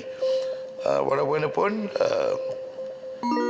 alhamdulillah, sebab negara kita masih lagi dalam keadaan yang baik kerana sumber penjanaan elektrik ataupun tenaga negara kita ini telah berjaya didiversify atau dipelbagaikan, seperti kegunaan sumber lain selain daripada gas asli, minyak mentah dan arang batu.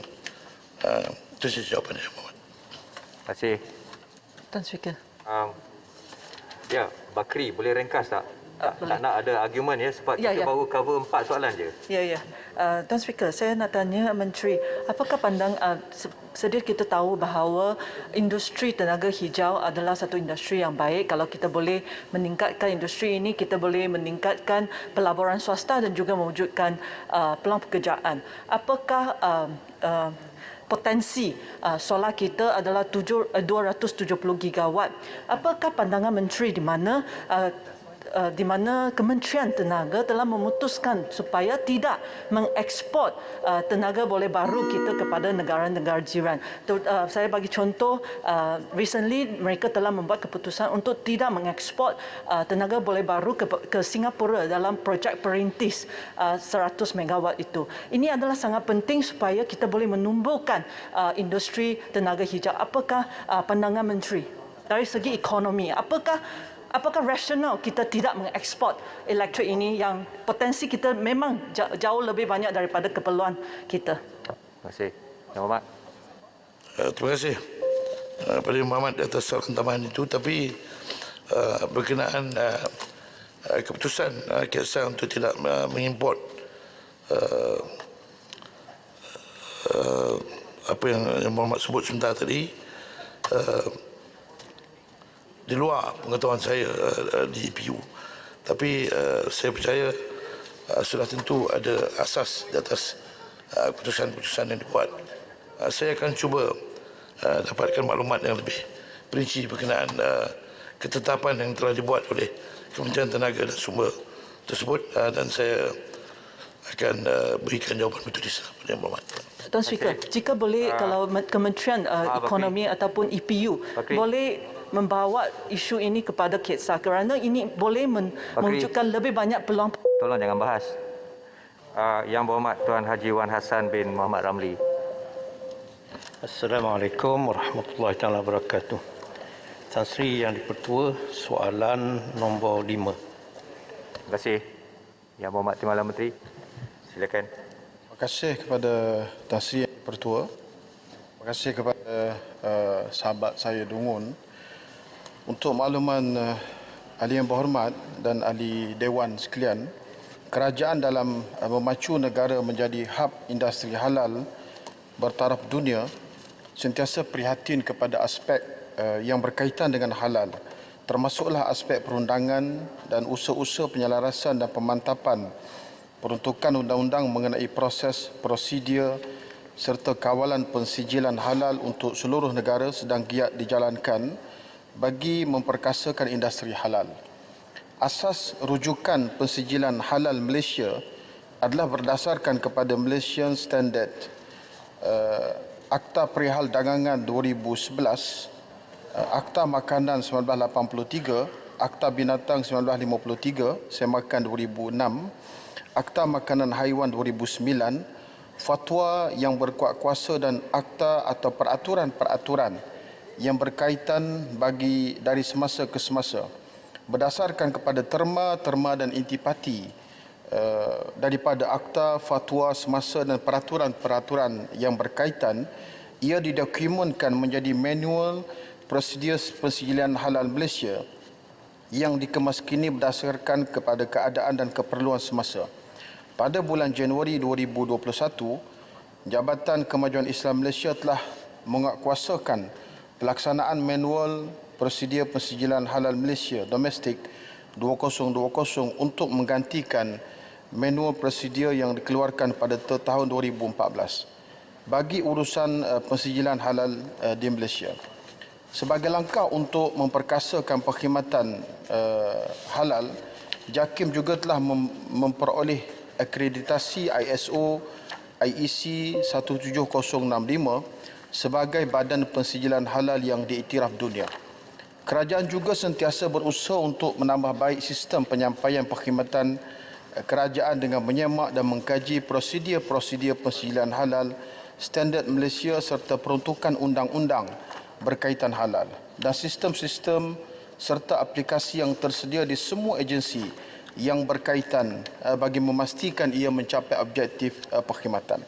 Berhubung dengan penggubalan suatu akta khusus berkaitan halal, perkara ini memerlukan kepada penelitian terhadap pelbagai undang-undang yang sedia ada yang sedang berkuat kuasa, sama ada undang-undang persekutuan atau negeri, bagi memastikan pelaksanaannya adalah selaras dengan peruntukan perlembagaan dan undang-undang sedia ada.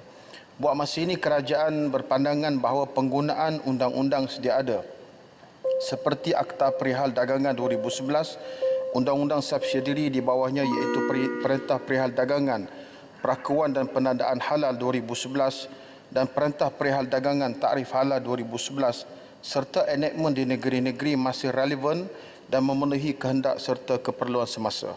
Sekian, terima kasih. Terima kasih Yang Mohd Dungun.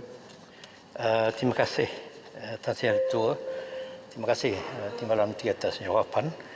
Pada waktu ini, atas dasar urusan halal adalah tanggungjawab di bawah kerajaan negeri, Jabatan Agama Islam di negeri sudah mempunyai unit penguatkuasaan dan pemantauan makanan dan produk halal. Dan ia menyebabkan segala urusan setiap negeri di seluruh negara tidak diseragamkan dan tidak diselaraskan secara bersama.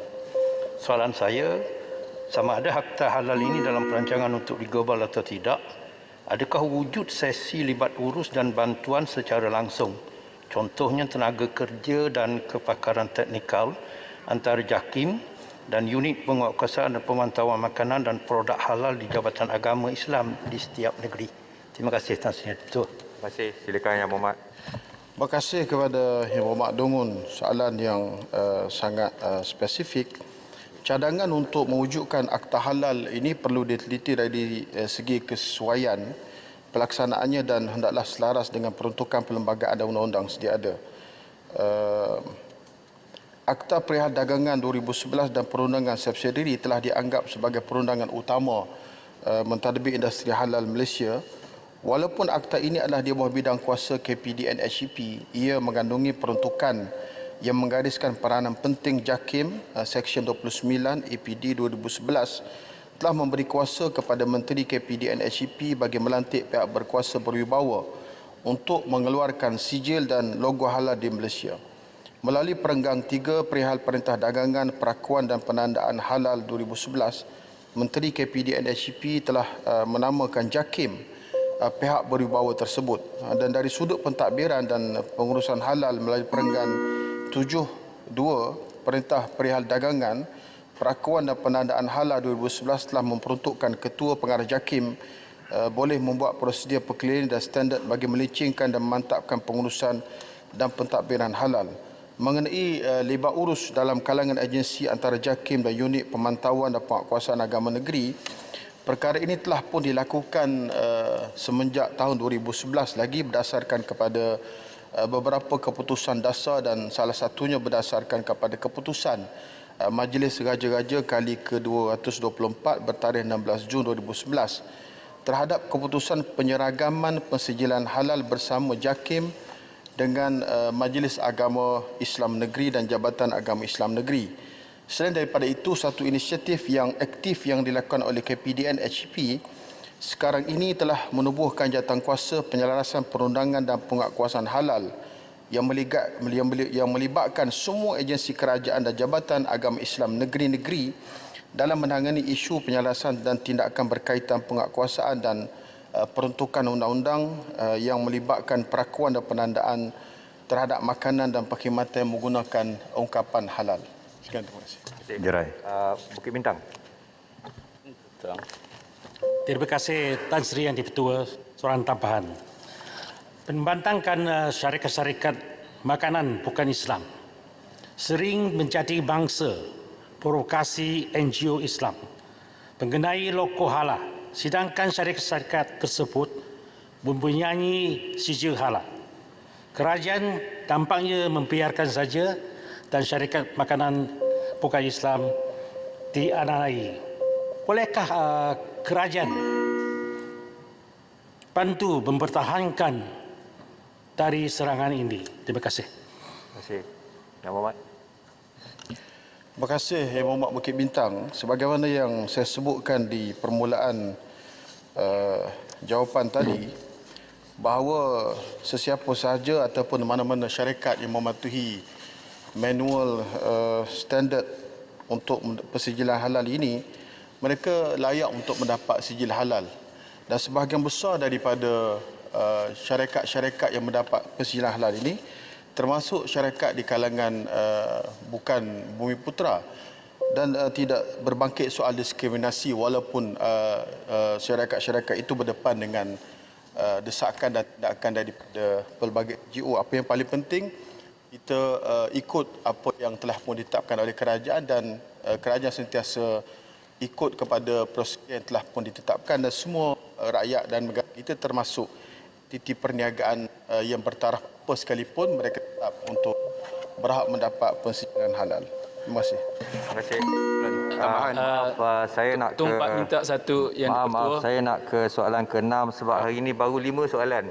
Sejam 40 minit baru 5 soalan. Soalan tambahan tentang external auditor. Puan Yeo Bee Yin, silakan. Maaf. Tuan Speaker, soalan 6. Terima kasih. Yang berhormat Timbalan Menteri ke? Timbalan Menteri, silakan. Terima kasih Datuk Yang Ketua dan juga Yang Berhormat Bakri. Assalamualaikum warahmatullahi wabarakatuh. Salam sejahtera.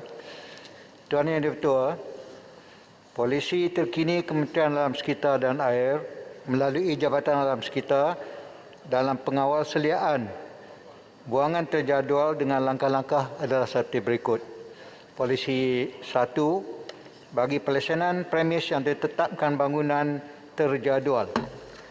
Pertama, semua premis yang dilaksanakan perlu memastikan buangan yang diterima memenuhi waste acceptance criteria dengan izin untuk diolah dan dilupuskan. Kedua, program pemantauan dan penguatkuasaan pengurusan bangunan terjadual melalui Electronic Schedule Waste Information System adalah diperkemaskan. Ketiga, kedua-dua waste generator iaitu industri dan juga waste receiver perlu mempunyai orang yang berwibawa. Keempat, pelaksanaan semua waste receiver disemak semula. Kelima, penggunaan kenderaan pengangkut pihak ketiga yang baru oleh waste receiver bagi mengangkut buangan terjadual adalah tidak dibenarkan mulai 1 Mei 2021.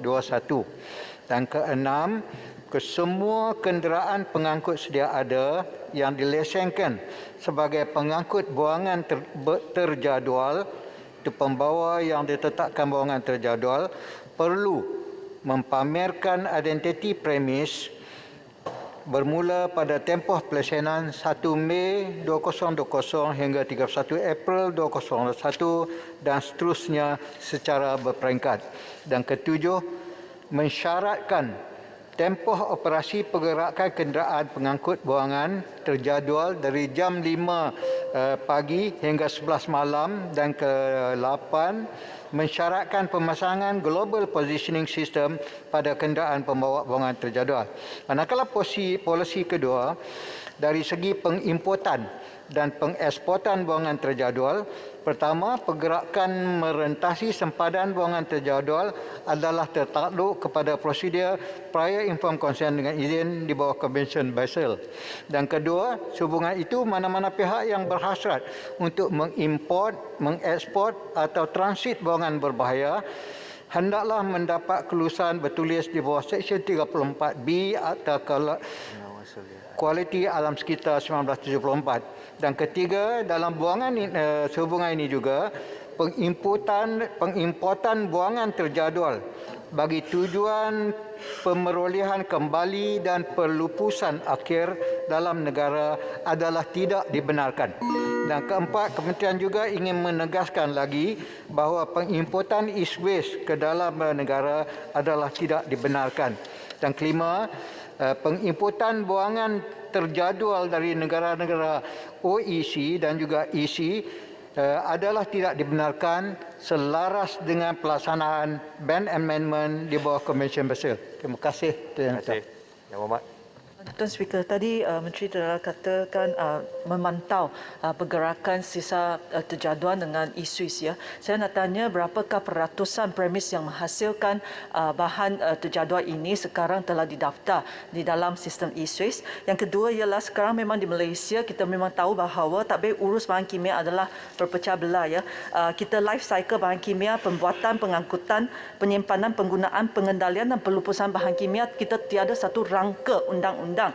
Saya nak tanya apakah pandangan Menteri sama ada kita memerlukan Chemical Governance Act, ya, Akta Pengawas Seliaan Bahan Kimia supaya kita boleh mengawas selia pembuangan toksik ke alam sekitar dengan lebih komprehensif. Terima kasih. Silakan Yang Hormat. Terima kasih, terima kasih Bakri di atas soalan tambahan. Ya, ada sedikit maklumat tentang jumlah premis industri yang janakan buangan terdaun setakat ini ada 26,679. Ya, itu untuk yang rekod yang kita ada. Kemudian untuk dia berkenaan yang soalan kedua yang dibangkitkan oleh Yang Muhammad Bakri itu, saya setuju dengan Yang Muhammad Bakri yang polisi dan perundangan tetap memang ada. Soal dia ialah soal pelaksanaan. Pemerkasaan pelaksanaan. Dan untuk makluman Yang Berhormat Bakri, sekarang ini di Malaysia terdapat lebih daripada 15 akta yang menguruskan bahan kimia yang melibatkan pelbagai agensi seperti KKM, MAFI dan sebagainya. Dan saya ini pun setuju dengan Yang Bakri yang penguasaan ini juga terlibat merentasi jabatan yang memerlukan kerjasama dan penyelarasan daripada semua jabatan yang terlibat. So, bagi isu ini KASA akan membuat kajian untuk mewujudkan garis panduan pengurusan bahan kimia di Malaysia. Terima kasih. Terima kasih. Yang Berhormat Jempol, sila. Terima kasih. Pertamanya saya nak tanya sikit butiran tentang jawapan. Saya ucapkan tahniah kepada Datuk Speaker kerana atas anugerah Tan Sri. Tahniah dan syabas ya. Berdasarkan cerapan imej menggunakan satelit secara berkala dijalankan oleh Agensi Angkasa Malaysia di bawah Kementerian Sains dan Inovasi, Selangor, Johor, Pahang dan Perak dikenal pasti di antara negeri yang mempunyai banyak kawasan dijadikan tempat pembuangan sisa toksit secara haram di negara ini.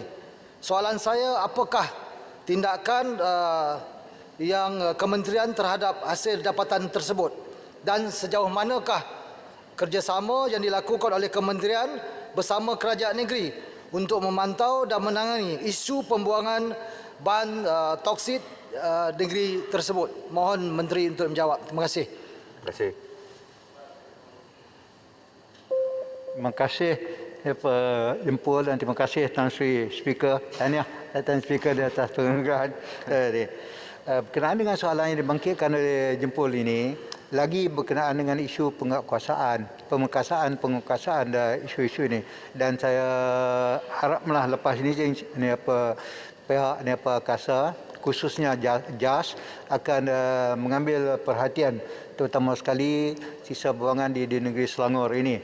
Salah satu usaha yang dilakukan oleh pihak kementerian ialah dengan mengadakan ini berkenaan dengan pengurusan sumber air iaitu RBM ataupun Integrated River Basin Management. Apabila penyelarasan ke semua jabatan digabungkan, digemblingkan untuk merancang hal-hal pembangunan di kawasan itu yang terlibatkan pembangunan. Dan ini tidak termasuk betul seperti yang Jempol sebut tadi, tidak termasuk sisa pembangunan yang terjadual. So sisa pembuangan sisa yang terjadual ini memerlukan satu akta yang lebih khusus seperti yang kita sebutkan tadi dan memerlukan pelaksanaan yang bersepadu daripada semua agensi. Dan yang kedua ingin kita tegaskan ialah tentang educating the public ataupun kempen kesedaran tentang pencemaran alam sekitar ini untuk menjamin kelestarian alam sekitar. Terima kasih. Terima kasih. Seterusnya Yang Berhormat Datuk Seri Hassan bin Arifin. Silakan. Tuan Yang Dipertua, saya mengemukakan soalan nombor 7. Terima kasih Yang Berhormat. Silakan Yang Berhormat Menteri. Alhamdulillah, terima kasih Rompin di atas soalan. Tuan Sri Speaker, Rompin bertanya tentang apakah status semasa sekatan dan kempen anti minyak kelapa sawit oleh Kesatuan Eropah EU terhadap minyak sawit Malaysia. Menyatakan jumlah terkini ekspor minyak kelapa sawit negara serta kemampuan negara dalam menampung keperluan minyak kelapa sawit di pasaran dunia. Ketika ini, isu mengenai EU mengambil tindakan kepada negara kita mengenai kegunaan tanah, risiko kegunaan tanah penanaman kelapa sawit. Okey.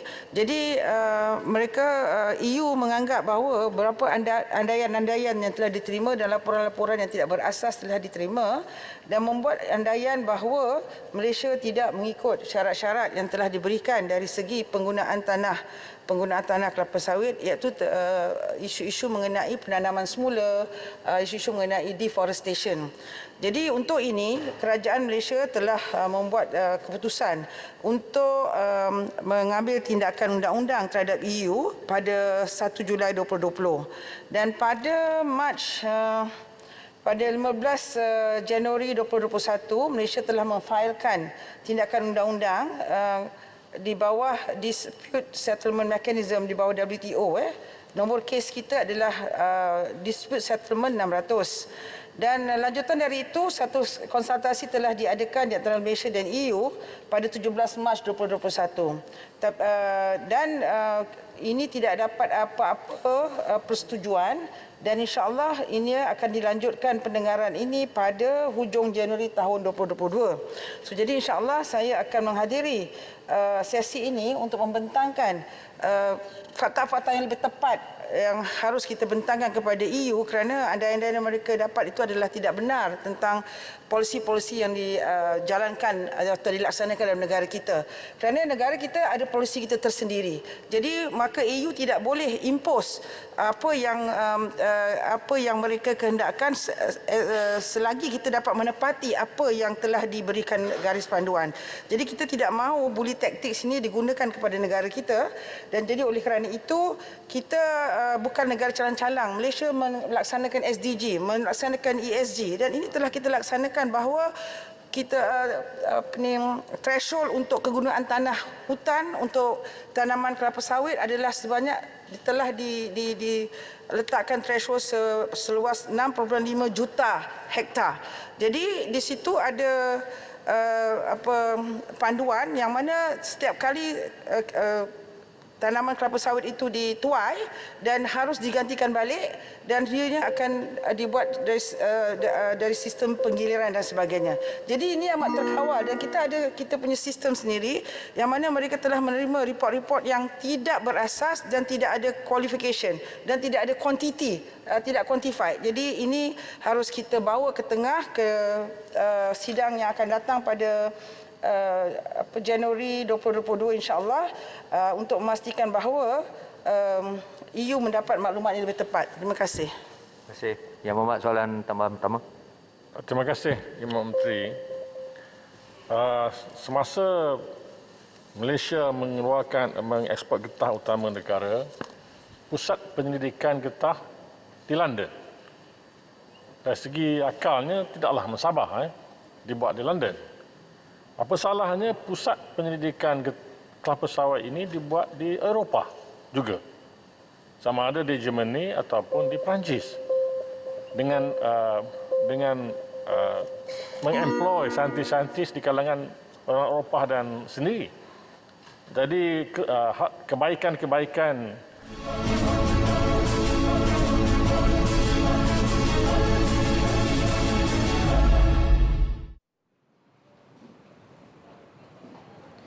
Bertemu kembali langsung dari Parlimen bersama saya Vimalah Kasturi Birasami. Baik saudara, terdahulu telah berlangsung waktu pertanyaan-pertanyaan menteri dan pertanyaan menteri secara jawab-lisan. Antara yang dikongsi, program transformasi perusahaan getah nasional target bakal dilancarkan bulan depan bagi meningkatkan pendapatan pekebun kecil getah di seluruh negara sekaligus memupuk nilai dari saing dan kemampuan sektor pertengahan industri getah. Target akan menyatukan golongan belia terdiri daripada pekebun kecil, peniaga, usahawan dan koperasi kecil getah untuk membentuk sebuah konsortium atau koperasi lebih besar. Koperasi ini akan memproses getah scrub dikeluarkan pekebun kecil kepada getah krip yang lebih bernilai tambah. Projek tersebut akan dilaksana dengan sasaran 200 pekebun kecil getah bagi setiap koperasi yang layak. Seterusnya, saudara, berhubung dengan harga komoditi, kerajaan memperkukuh kerjasama strategik dengan negara pengeluar utama komoditi seperti getah dan minyak sawit melalui platform antarabangsa. Kerjasama tersebut membolehkan perancangan dan pelaksanaan pelbagai aktiviti untuk memperkukuhkan harga serta memantapkan lagi amalan persekitaran mampan, pengurusan bekalan, aktiviti promosi dan pembangunan industri komoditi dari sektor hiliran hingga ke huluan. Tambah beliau lagi, bagi menstabilkan harga komoditi negara, pihak kerajaan juga akan meningkatkan permintaan melalui pengukuhan pasaran sedia ada dan penerokaan pasaran baharu seperti ke benua Afrika, negara Timur Tengah dan benua Amerika. Selain itu, kerajaan juga akan meningkatkan akses pasaran melalui perundingan perjanjian perdagangan bebas FTA, dua hala dan perundingan pelbagai hala atau serantau. Baik saudara, berhubung isu kenaikan harga baja dan racun secara mendadak, Kementerian Pertanian dan Industri Makanan MAFI dan Kementerian Perdagangan Dalam Negeri dan Hal Ehwal Pengguna KPDNHEP telah menubuhkan jawatankuasa bersamaan berkenaan isu kenaikan harga baja dan racun. Jelas Menteri Pertanian dan Industri Makanan Datuk Seri Dr. Ronald Kiandi, ia sebagai usaha bersepadu untuk meneliti cadangan, tindakan dan kaedah penyelesaian serta langkah-langkah lain dalam membantu petani dan pengusaha kecil yang berhadapan dengan isu kenaikan harga baja dan racun.